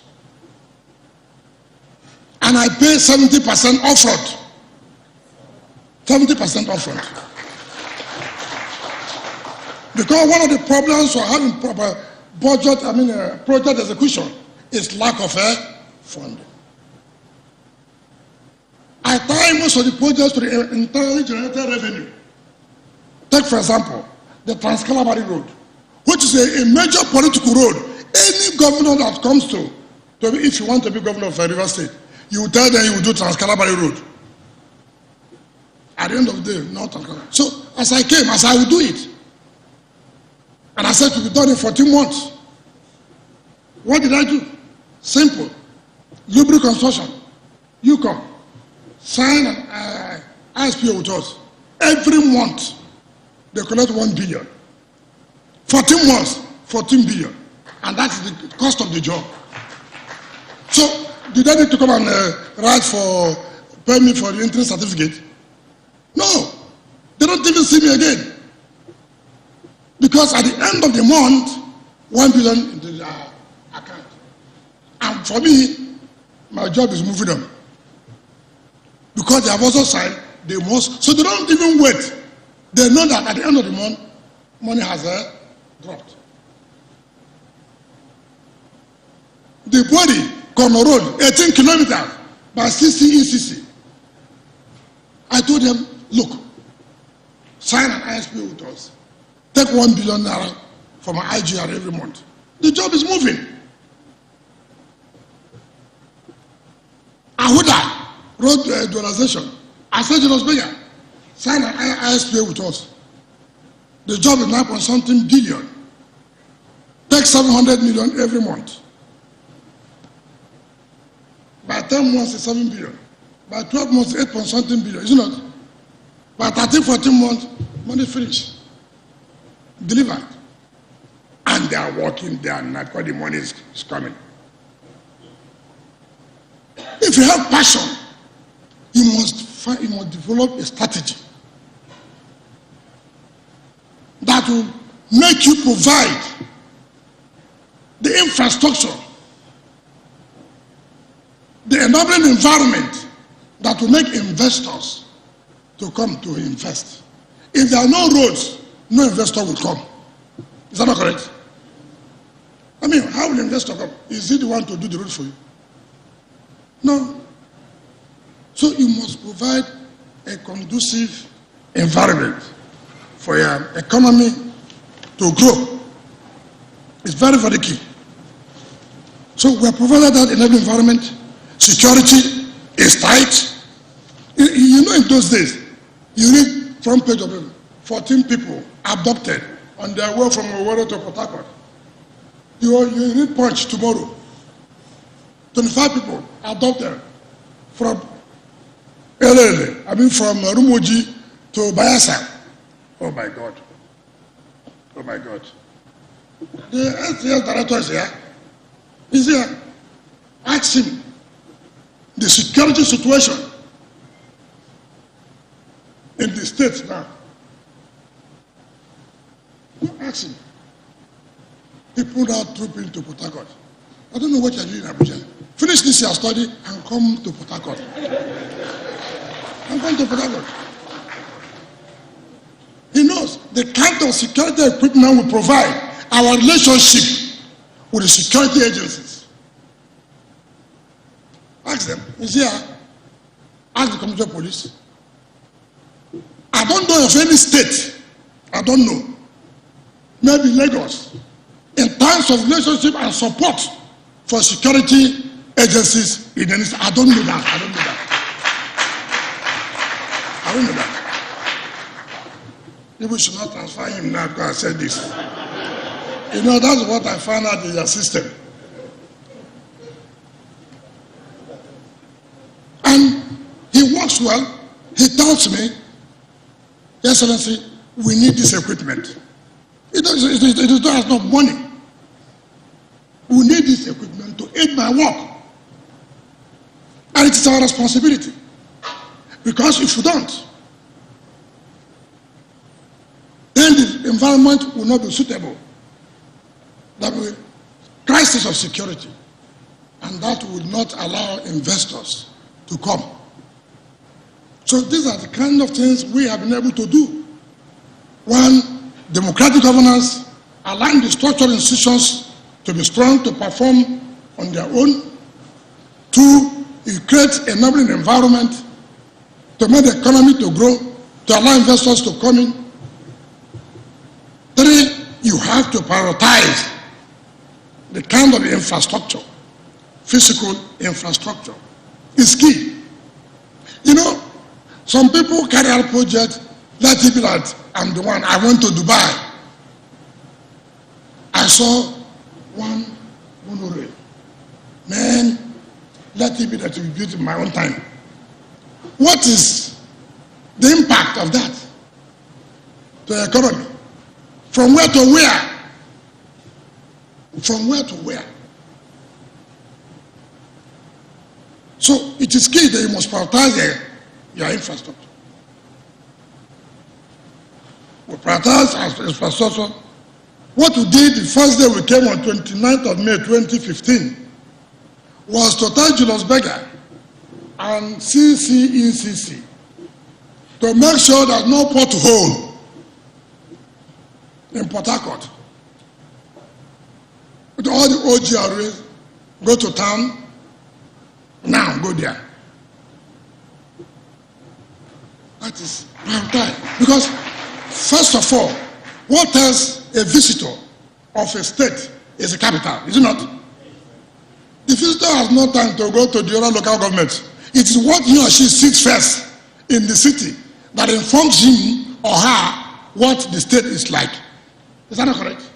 So if somebody comes to Port Harcourt now, from the airport, potholes everywhere, roads are bad, the person will say, is it Port Harcourt? So I will not allow that. So the first point of call is as you are coming from airport, it tells you how the city will be. So the first thing we did is to make sure that the roads are well done for people to change the landscape. When I came in 2015, I never abandoned any of the projects awarded by my predecessor. I completed all. All. Now, but there was a campaign. Oh, after all, we started that project. Is it what matters? You should even thank me for completing the project. Because what is reigning in this country is you wanted to start your own thing. Government is a continuum, is it not? It's public funds. It's not your personal funds. Who are those who are going to suffer? The people. The only one I did not attempt is the monorail. Because I called stakeholder meeting of the state. We have spent 54 billion on that monorail. So when I asked, how much will it take to complete? Said about 35 billion. I said, it's not me. It's not me, yeah. There are other things that are important for the people of the state. If it is this one, let it remain. I cannot carry on this one. How can I do something, 80-something billion of 1.5 kilometer monorail?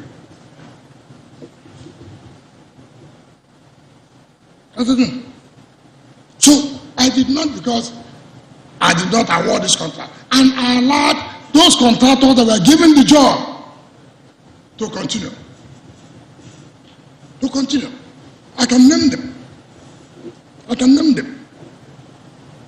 RCC. When you get to where you call Garrison Junction, went to the whole of Transamadi, they awarded to them, but did not pay the contractors. When I came on board, I signed with RCC to be collecting 1 billion every month. That job was awarded for something billion, but I paid out to RCC over 30 billion. And that road was commissioned by the former head of state, Abdulsalam Abubakar. Go and see it. Which road that was awarded that I did not complete? While I've completed those, I now started awarding new roads, and which all must be complete before we leave in next 19 months. Our urban renewal is first class. So I do know in our budget, I think it's only my state that has 70% capital and 30% recurrent. But civil servants like 70% recurrent and 30% capital. But I insisted, you have had this enough. That's why projects everywhere is because 70% of our capital, of our budget, goes for capital expenditure. 30% goes for recurrent expenditure. That's why you go to River State, you go left, road. You go right, road. You go front, health center. You go here, school.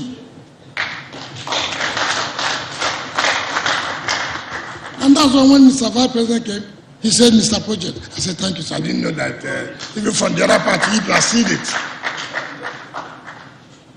So there are things you cannot deny. Because I have passion to contribute. Because if it was to write exam, I may have taken last. So it's a privilege given to me by the people of the state. I'm not the most intelligent person. I'm not the most handsome person. But through the grace of God, using the people to make me to be the governor, then I owe them that duty. To make them to be happy. And in doing that, you must have the passion. There's no project. As I stand here, I don't need to come a commissioner of finance. I don't need to come a commissioner of works. I can tell you every project, their cost, and how much we are paid. Because I'm directly involved. As I leave back to Port Harcourt now, I will not go to the house or to the office. I will go to one or two projects and see what is going on. I don't want the commissioner to tell me, Your Excellency, we are doing well. No. I don't want that. I want to go and see by myself. There is no day I will leave office. I will not touch one or two projects. Sometimes I'll be at the project site. I will call the commissioner responsible. How now? How is that project going? He doesn't know I'm there. He says, I said, Commissioner, why are you telling lies? I'm here now. I said, come here. I'll wait. You come. I said, okay, tell me what you told me on phone. I'm sorry, Your Excellency. I'm sorry. You are sorry. Now, are you not ashamed that I have trust in you and you cannot tell me the truth? Do you know you are deceiving the people that elected me, through which you got the appointment as commissioner? You are hereby fired. Because you don't understand that we owe an obligation to the people. You don't understand. And when leaders don't have that passion, don't understand the obligation, they are not personally involved. They are not personally involved. But when they take it upon themselves, I can tell if I'm a president, Minister of Works, where are you? Before he comes, we have made arrangement with Chief CSO and the rest. Let's fly to Anambra. Let's see the second Niger bridge. You will enter a helicopter or our plane. We'll land there. It does not cost me anything.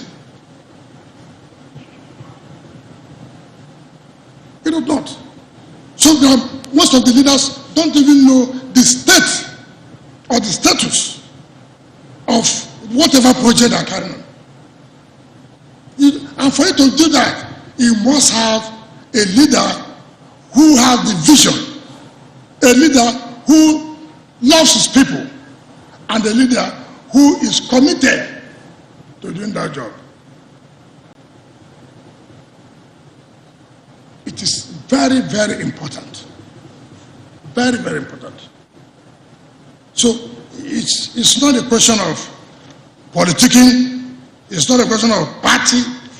It's a question of, okay, see, throughout the creation of Opopo, You have heard of the Opobo Kingdom. Have you heard of the Opobo Kingdom?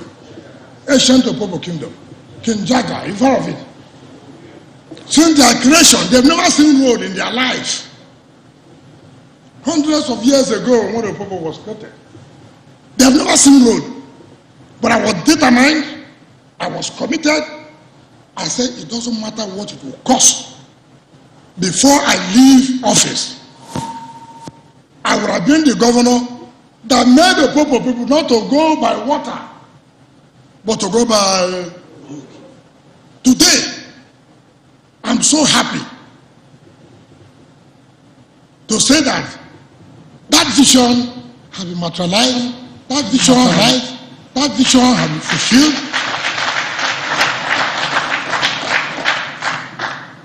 And what makes you happy? When you see that the people are happy, you are happy. The day I was going to Popo, when I saw the children from school, you know, something they can't believe. They go to by boat to Port Harcourt. The risk in their waterways. It is very expensive to build because you need to carry pontoon, to carry sand, to carry blocks, cement. Today, they drive. And you say I shouldn't be happy. I should be happy very well. So when you have made the accomplishment, you feel fulfilled. And that is leadership. It's very key. Good leadership will give you good governance, anchored on rule of law. Anchored on rule of law.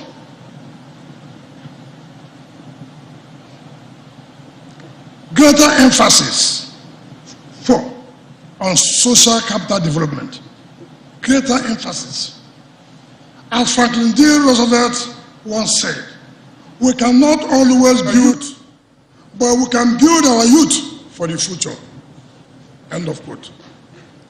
I say it again, Franklin Roosevelt said, we cannot always build the future for our youth, but we can build our youth for the future. We believe this statement is true at all times and for our state and country. Our state, our country, and the world over, are full of life-changing prospects and opportunities. As a government, we believe in the transformational power of education, and our commitment is to provide and prepare our youth with the knowledge, skills, and values that they need to be imaginative, creative, productive, provide leadership, globally competitive, and be self-reliant, which is necessary for sustainable development. Over the last 6 years, we have invested, and let me say, out of the 70% of capital, apart from works, the next two sectors that took chunk of the capital estimate is education and health. Education and health. I will come to that. Over the last 6 years, we have invested enormous time, effort, and resources to respond to the challenges, access to quality education as part of our development and transformation vision targeted at making Rivers State not only the most educational advanced state in Nigeria, but also globally competitive. Accordingly, we have ensured consistent increase in the education budget from 5% to 17% in 2021. We are one state that have accessed all our matching grants. You know what it's called matching grant? Okay. UBE, Universal Basic Education. Now, for any state, assuming for this year, what the federal government is bringing is 1.5, right? Right?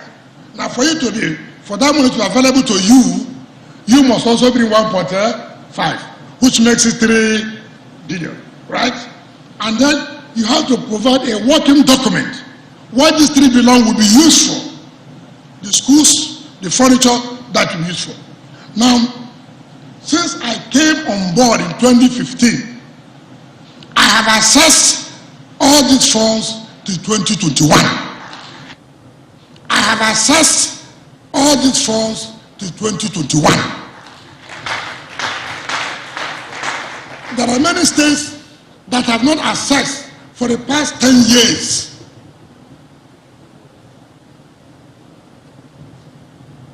And it is an opportunity for you to build, rehabilitate, and furnish and equip basic education.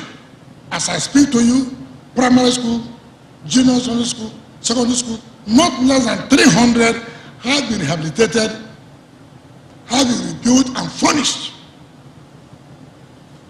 all over the local governments. Whereas I speak to you now, they are awarding the contract for the 2021 grant. I'm sorry if your state is one of those states that have not been able to access.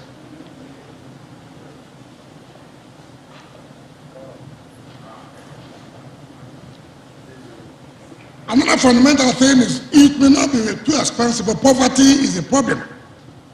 Every child, Rivers, nobody pays for Wike fee, nobody pays for NECU, nobody pays for JAM. This is being done by the state government. 2, nobody in our primary school pays for school fees. It's not allowed. But I told parents, you buy the school clothes, uniforms. Everything cannot be free. When you give somebody everything free, the person does not work well. So we have been able to subsidize by saying, don't pay. It is your responsibility to buy a child or one slippers. Is it not? Or sandals. Government cannot carry everything. This we have gone. Now, in terms of, politicians, they like opening of new universities. When the one you have, you'll not be able to fund.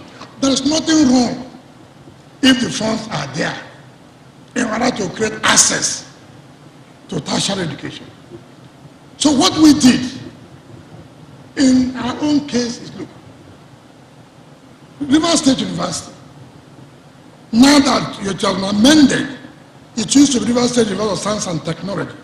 And so, National University Committee and you refused to give them more courses outside their core mandate.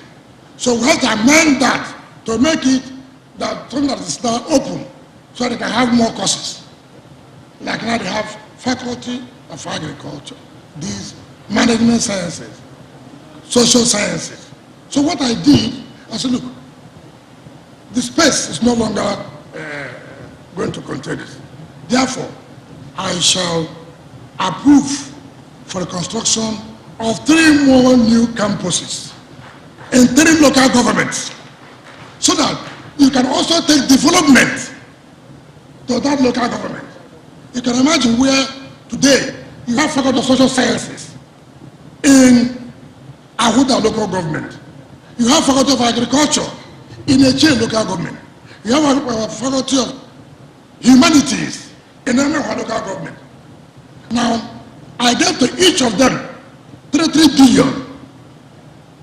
That's 9 billion. Not half. Once. Is it easy?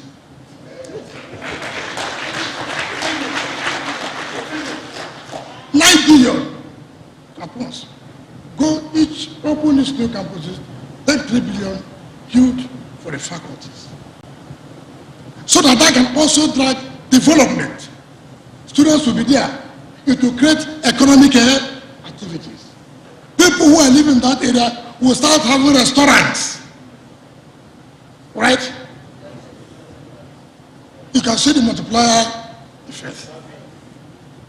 So not only are you creating access for education, you also stimulated the economic activity of those local government areas. Creating employment, which of course in turn reduces the unemployment and reduces the social vices. That's what we did in terms of education.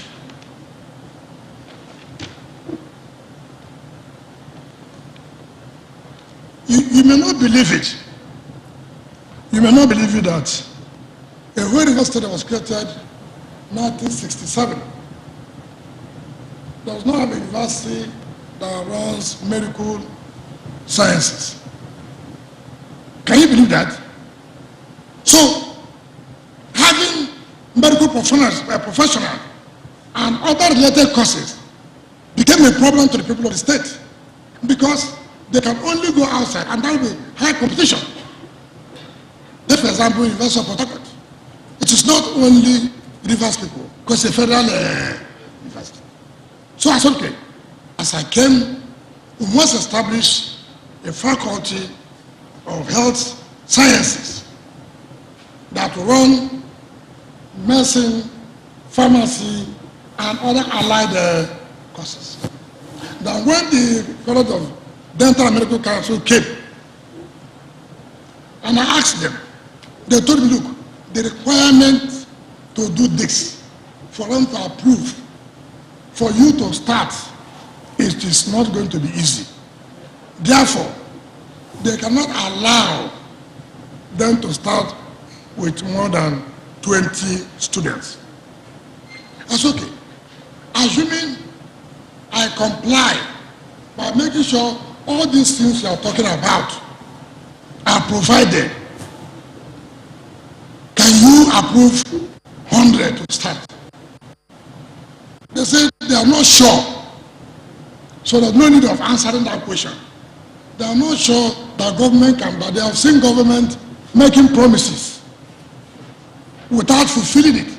So when you approve, it becomes a problem. I said, look, why are you worried? I said, okay, Chairman of Governing Council, the Vice Chancellor, how much do you need to have these basic departments equipped for you to have this number of students to be admitted immediately to run medical courses?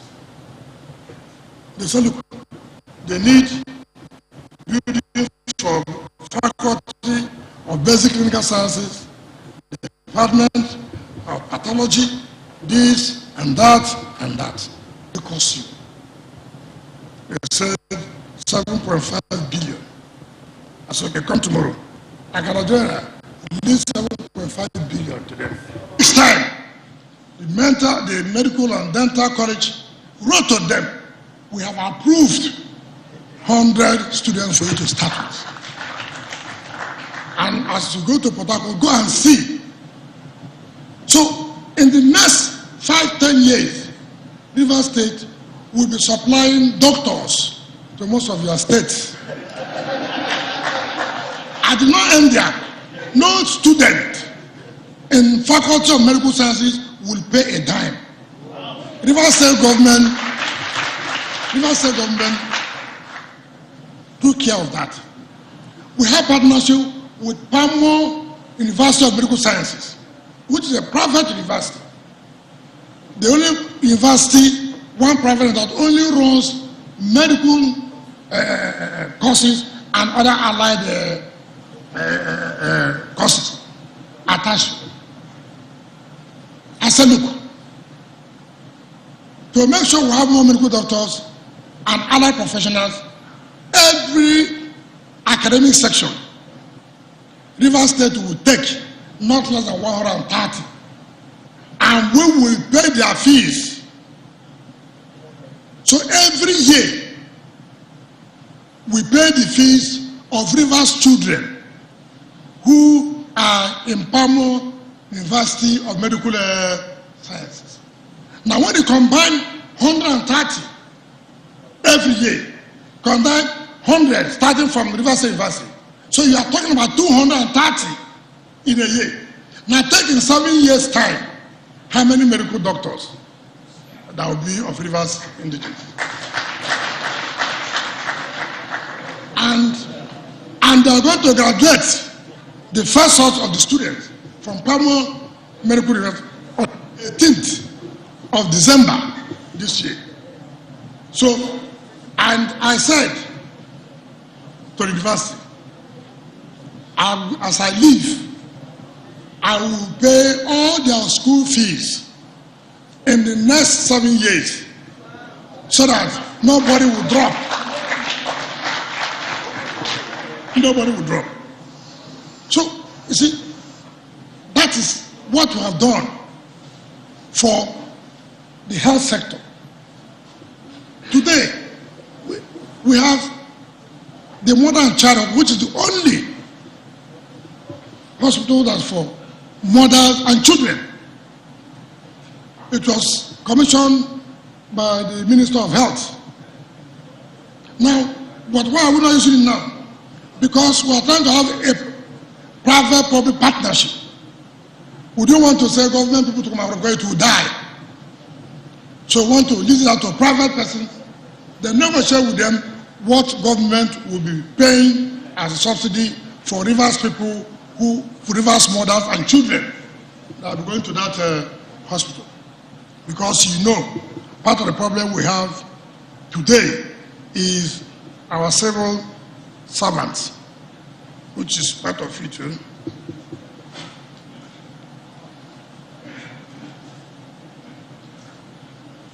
So these are the kind of things we think we have put in place in order to make sure. Now, look what has happened in health. Health used to be 4% of budget. We have increased health to 13% of our annual budget. As I speak to you, we are building the best, or if not the only that will be, cancer and cardiovascular disease diagnostic and treatment center. That is being built by Julius Berger at the cost of 25.9 billion. And we have paid 70% of that money. By May next year, God willing, the commandant will invite him to come and see. Because every time when you do cancer, heart disease is a problem for us. Sometimes you don't have where to diagnose, not talk about treating. So we're building a world-class cancer and cardiovascular center that will be diagnostic and treatment at the cost of 25.9 billion. And 70% have been paid upfront. Now, these are the things that you should provide in order to create sustainable development. We have the contributory health insurance scheme by law that makes it for anybody who wants to be a part of it. Because if you don't have health insurance, it's also risky because you don't know, I can tell when you may not have money with you. But while you participate in it, you can go to any of the hospitals and your health insurance will cover you. Now the issue of security, as we have said before, which is key to creating sustainable development, has to do with our government providing security. Now, under Nigeria's constitutional framework, control and management of the entire security sector, including internal security policing, falls within the exclusive responsibility of the federal government. Security is in the exclusive list Security is not in the concurrent list, neither is it in residual. It is in the exclusive list, which is within the purview of the responsibility of the federal government. Although elected governors are tagged the chiefs of federal government, although elected governors are tagged the chief security officers of their states, the lack of constitutional or legal oversight powers over the control and management of some national security commands, especially the police, continue to impede effective coordination and implementation of state security policies and strategies. So, I don't see governors as state or chief security officers of their states. They are not. They are rather chief logistic officers. Chief logistic officers. It's true. I cannot have control over the SDS director. I have no control over the CP. Yes, I don't. In fact, I'm one state that has had not less than 15 commissioners of police as I came on board. Police appointment was being politicized. They bring those who will rig election for them, not to manage security of the state. In fact, sometimes the CPs don't see me. They see me in the midnight. Why? They don't want to be transferred out. What kind of a system like a commissioner of police cannot relate with the so-called chief security officer? Input. Appointment of CPs posting is no longer based on competence. It's based, who do I know? It's based, where do I come from? It's based, what religion do I belong to? And that will erode competence, efficiency. And with that, it cannot have sustainable development. When you give people who do not have the capacity to be in charge of security, when you give people who do not have the passion to work for their country or their state, the issue of insecurity will continue to be in place.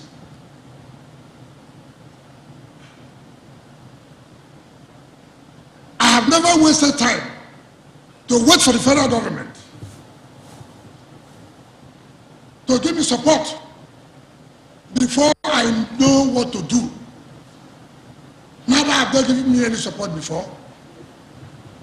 Things happen in other states, they send them, what do they call them? What do you call them? Special forces. I didn't call them special forces. I cried and cried, I cried, no way. In fact, is this the new IG? I don't know how God touched his mind. He brought me one special force. But I must thank him. You see, you don't politicize the issue of security. If you do, you pay dearly for it. And that is part of the problem we're having today. Both in the state and the federal level. It doesn't matter what anybody will say. I was shocked when the last service chiefs left.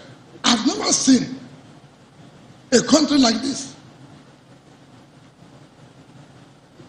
At the height of this insurgency, everybody was saying, National Assembly was saying, we have lost confidence in you. You have to go. Nigerians have lost confidence in you. Mr. President, have to go. He must listen to public opinion. What are people saying? It's not a question of they said, I will not do it. They will think that if they, because they said it. No. National Assembly said it.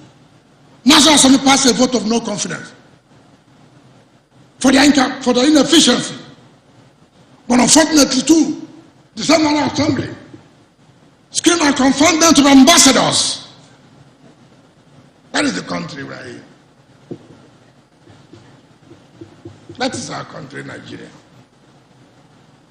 You are the one who said people are not efficient, they don't have the competence to fight insurgency because they are professionals. So is it diplomacy that they will come and do? I'm sorry, they are your brothers, they are your sisters, but the truth must be told. In fact, I have told my wife, this one in my life is a surplusage. Thank God enough. Because where we are is a period, whether you speak or you don't speak, you will die. So I prefer to speak and die. Instead of me not to speak, I still die. Because it is part of the challenges of sustainable development.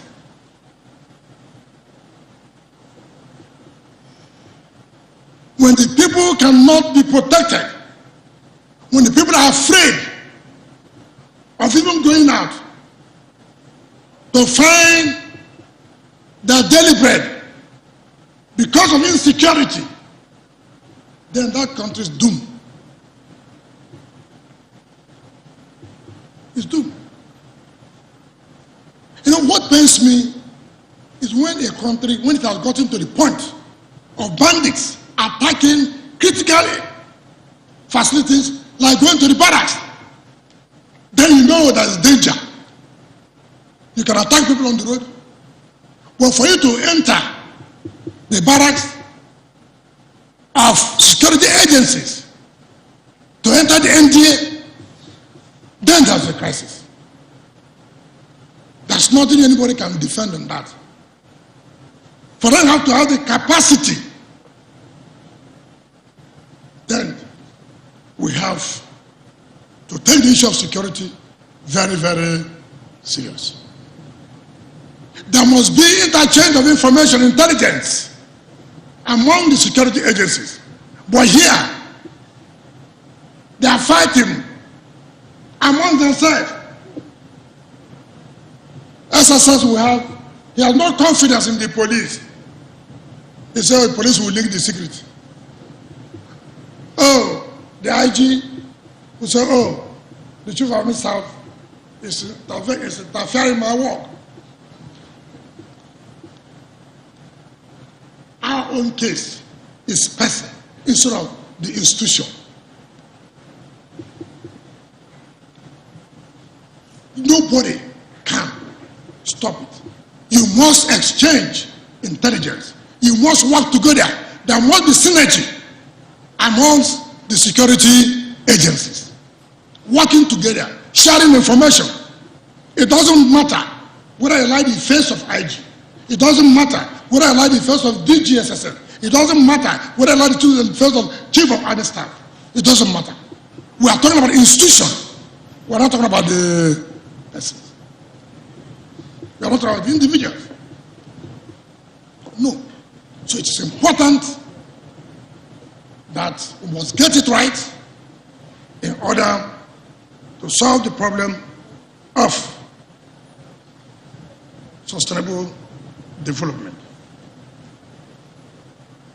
For us in the state, we have provided logistics, operational vehicles, daily support for security agencies in order to tackle the issue of insecurity. We have set up security outfits like Operation Sting, C4I, well equipped to do their fighting against robbery, cult-related matters, kidnapping. We cannot say we shall end crime No state, no country can say you can stop crime. No. But the ability to know when something will happen and stopping it, or the ability, even when the crime has been committed, the ability to arrest and prosecute those offenders. So people begin to have confidence. But where the police arrest kidnappers, and before you know, the kidnappers have been released, then who will come and give evidence? Everybody's afraid. Some are afraid if we tell the security people, they will leak the information to the corporate. So in essence, part of our problem in terms of certainty or the type of insecurity is those within the security system that are known as saboteurs or informers to the criminals. And if you don't identify that, then it will be a problem of solving insecurity. You must, as a matter of policy, have a strategy to know those people who are sabotaging or who are working against the interests of the state. You must do it. If you don't do that, then you solving the problem will take you a very long time. I mean, I have seen, with all due respect, we are in our system, they want to go for operation. And they say, look, I said, well, leave it like that. We don't want these people to know. So when there's no confidence, it is difficult. And why is there no confidence? That section of the security agency should know, should have a new plan so that people will not be losing confidence in them. It's key to solving problem of security in our country. So these are experiences that we have had and what we have done to solve some of these problems that will lead to sustainable development. So what I'm giving you is my own experience, very good and bad. And if you look at it holistically, that is also what's affecting Africa as a whole. Leadership problem leading to a crisis of good governance, issue of insecurity,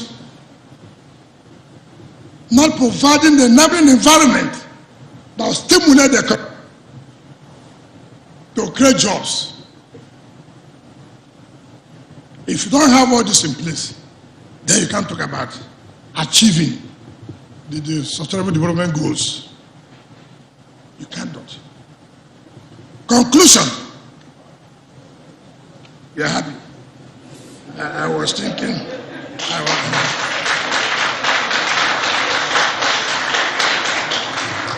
I was thinking that I still have about 40 more pages. Conclusion. Goal 1 of Agenda 2060, 3 Dreams of Africa, to be a prosperous continent with the means and resources to drive its own development with sustainable and long-term stewardship of its resources.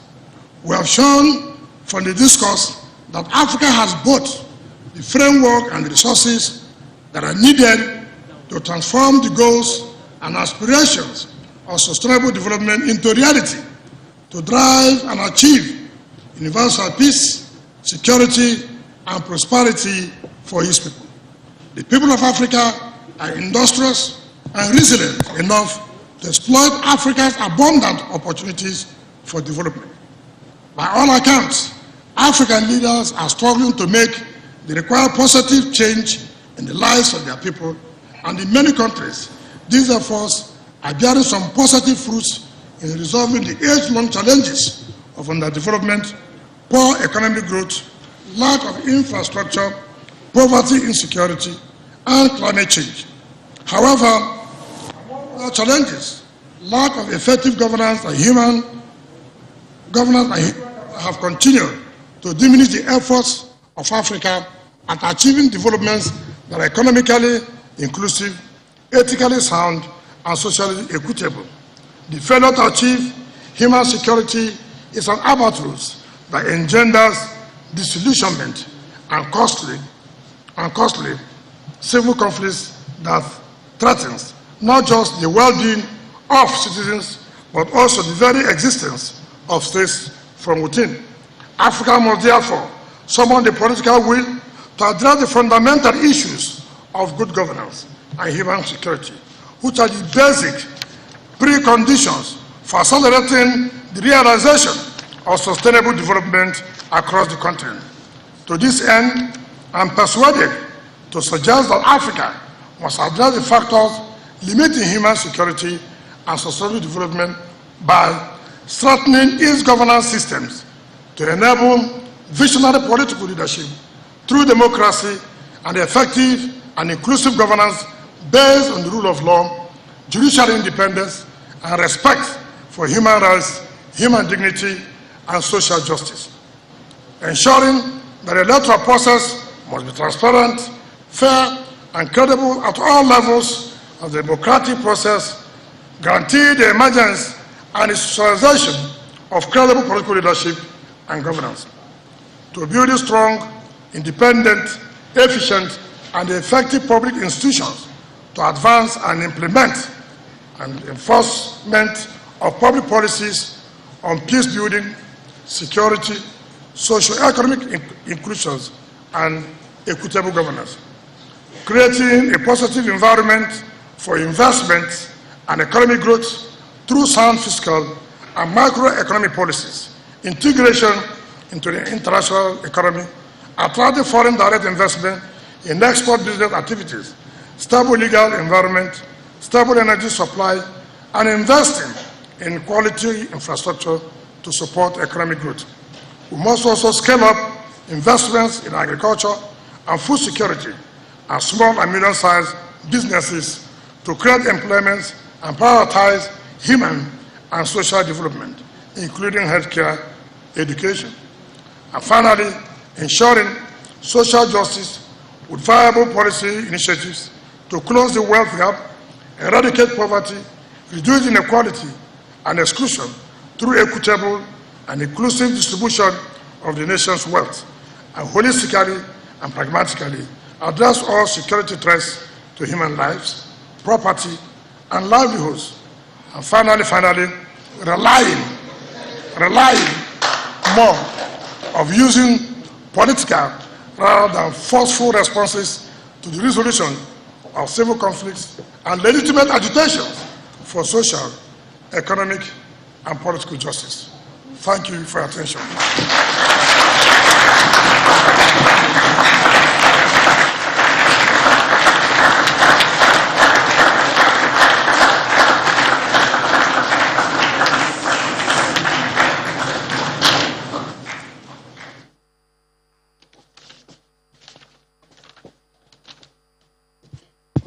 Please be seated.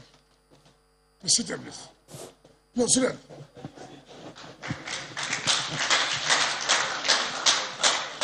Thank you very much. It has been quite an impactful lecture here by the Rivers State Governor, Mr. Wike, on governance, security, and sustainable development, using Rivers State's experience as a reference point. Governor Wike, as he is known to do, speaking his mind on a plethora of issues he believes are a hindrance to sustainable development in Nigeria and Africa as a whole, from poverty to security to states being non-productive, dependence on the federal government, and non-adherence to the rule of law, and the topic on the lips of many Nigerians, the impact of borrowing on the future of the country. Also touched on the need for the various agencies represented here for this course to implement what has been learnt by these students. We are live, ladies and gentlemen, at the National Institute for Security Studies right here in Buhari Area Council of the nation's capital, Abuja.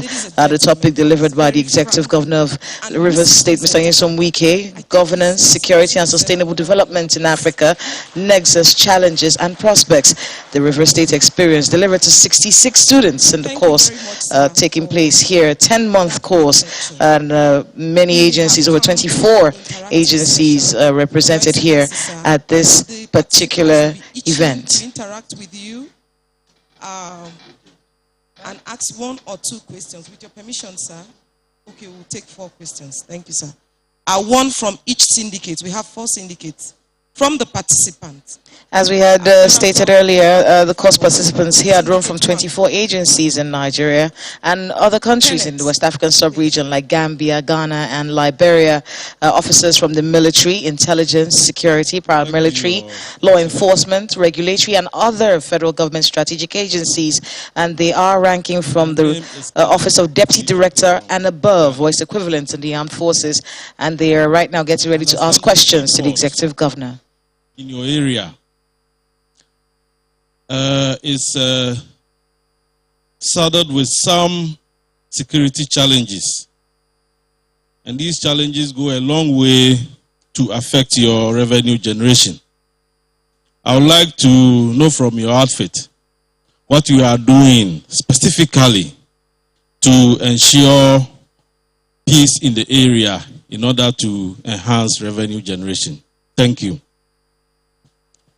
From Syndicate 2, Abubakar Husseini.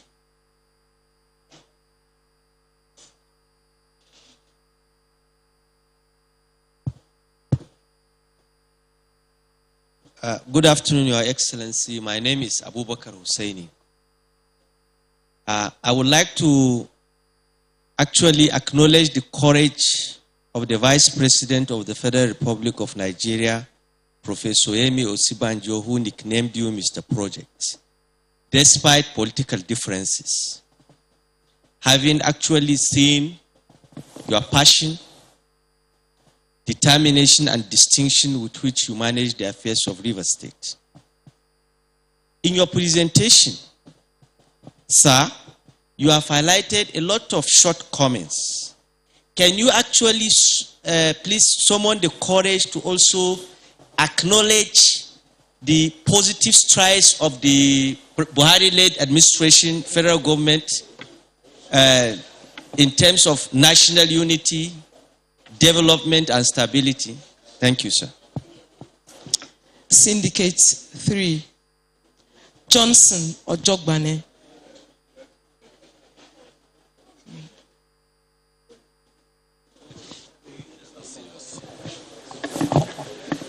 Good afternoon, Your Excellency. I am almost going to formalize my indigenization to River State. I married from there some 29 years ago. I'm from Kogi State, from EFCC, sir. You are called Mr. Project, like my colleague just said. And that, to me, is very impressive. And I've seen it myself. I go to Rivers a whole lot of times. Let me ask this, sir. Do you use need-based analysis approach to determine priority projects for the people of your state? Need-based analysis. Thank you, sir. Syndicate 4.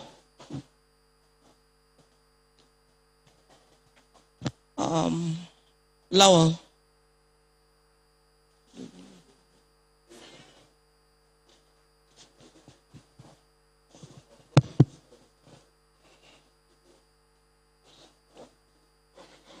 Your Excellency, my name is Yusuf Lawal from the Joint Admissions Matriculation Board.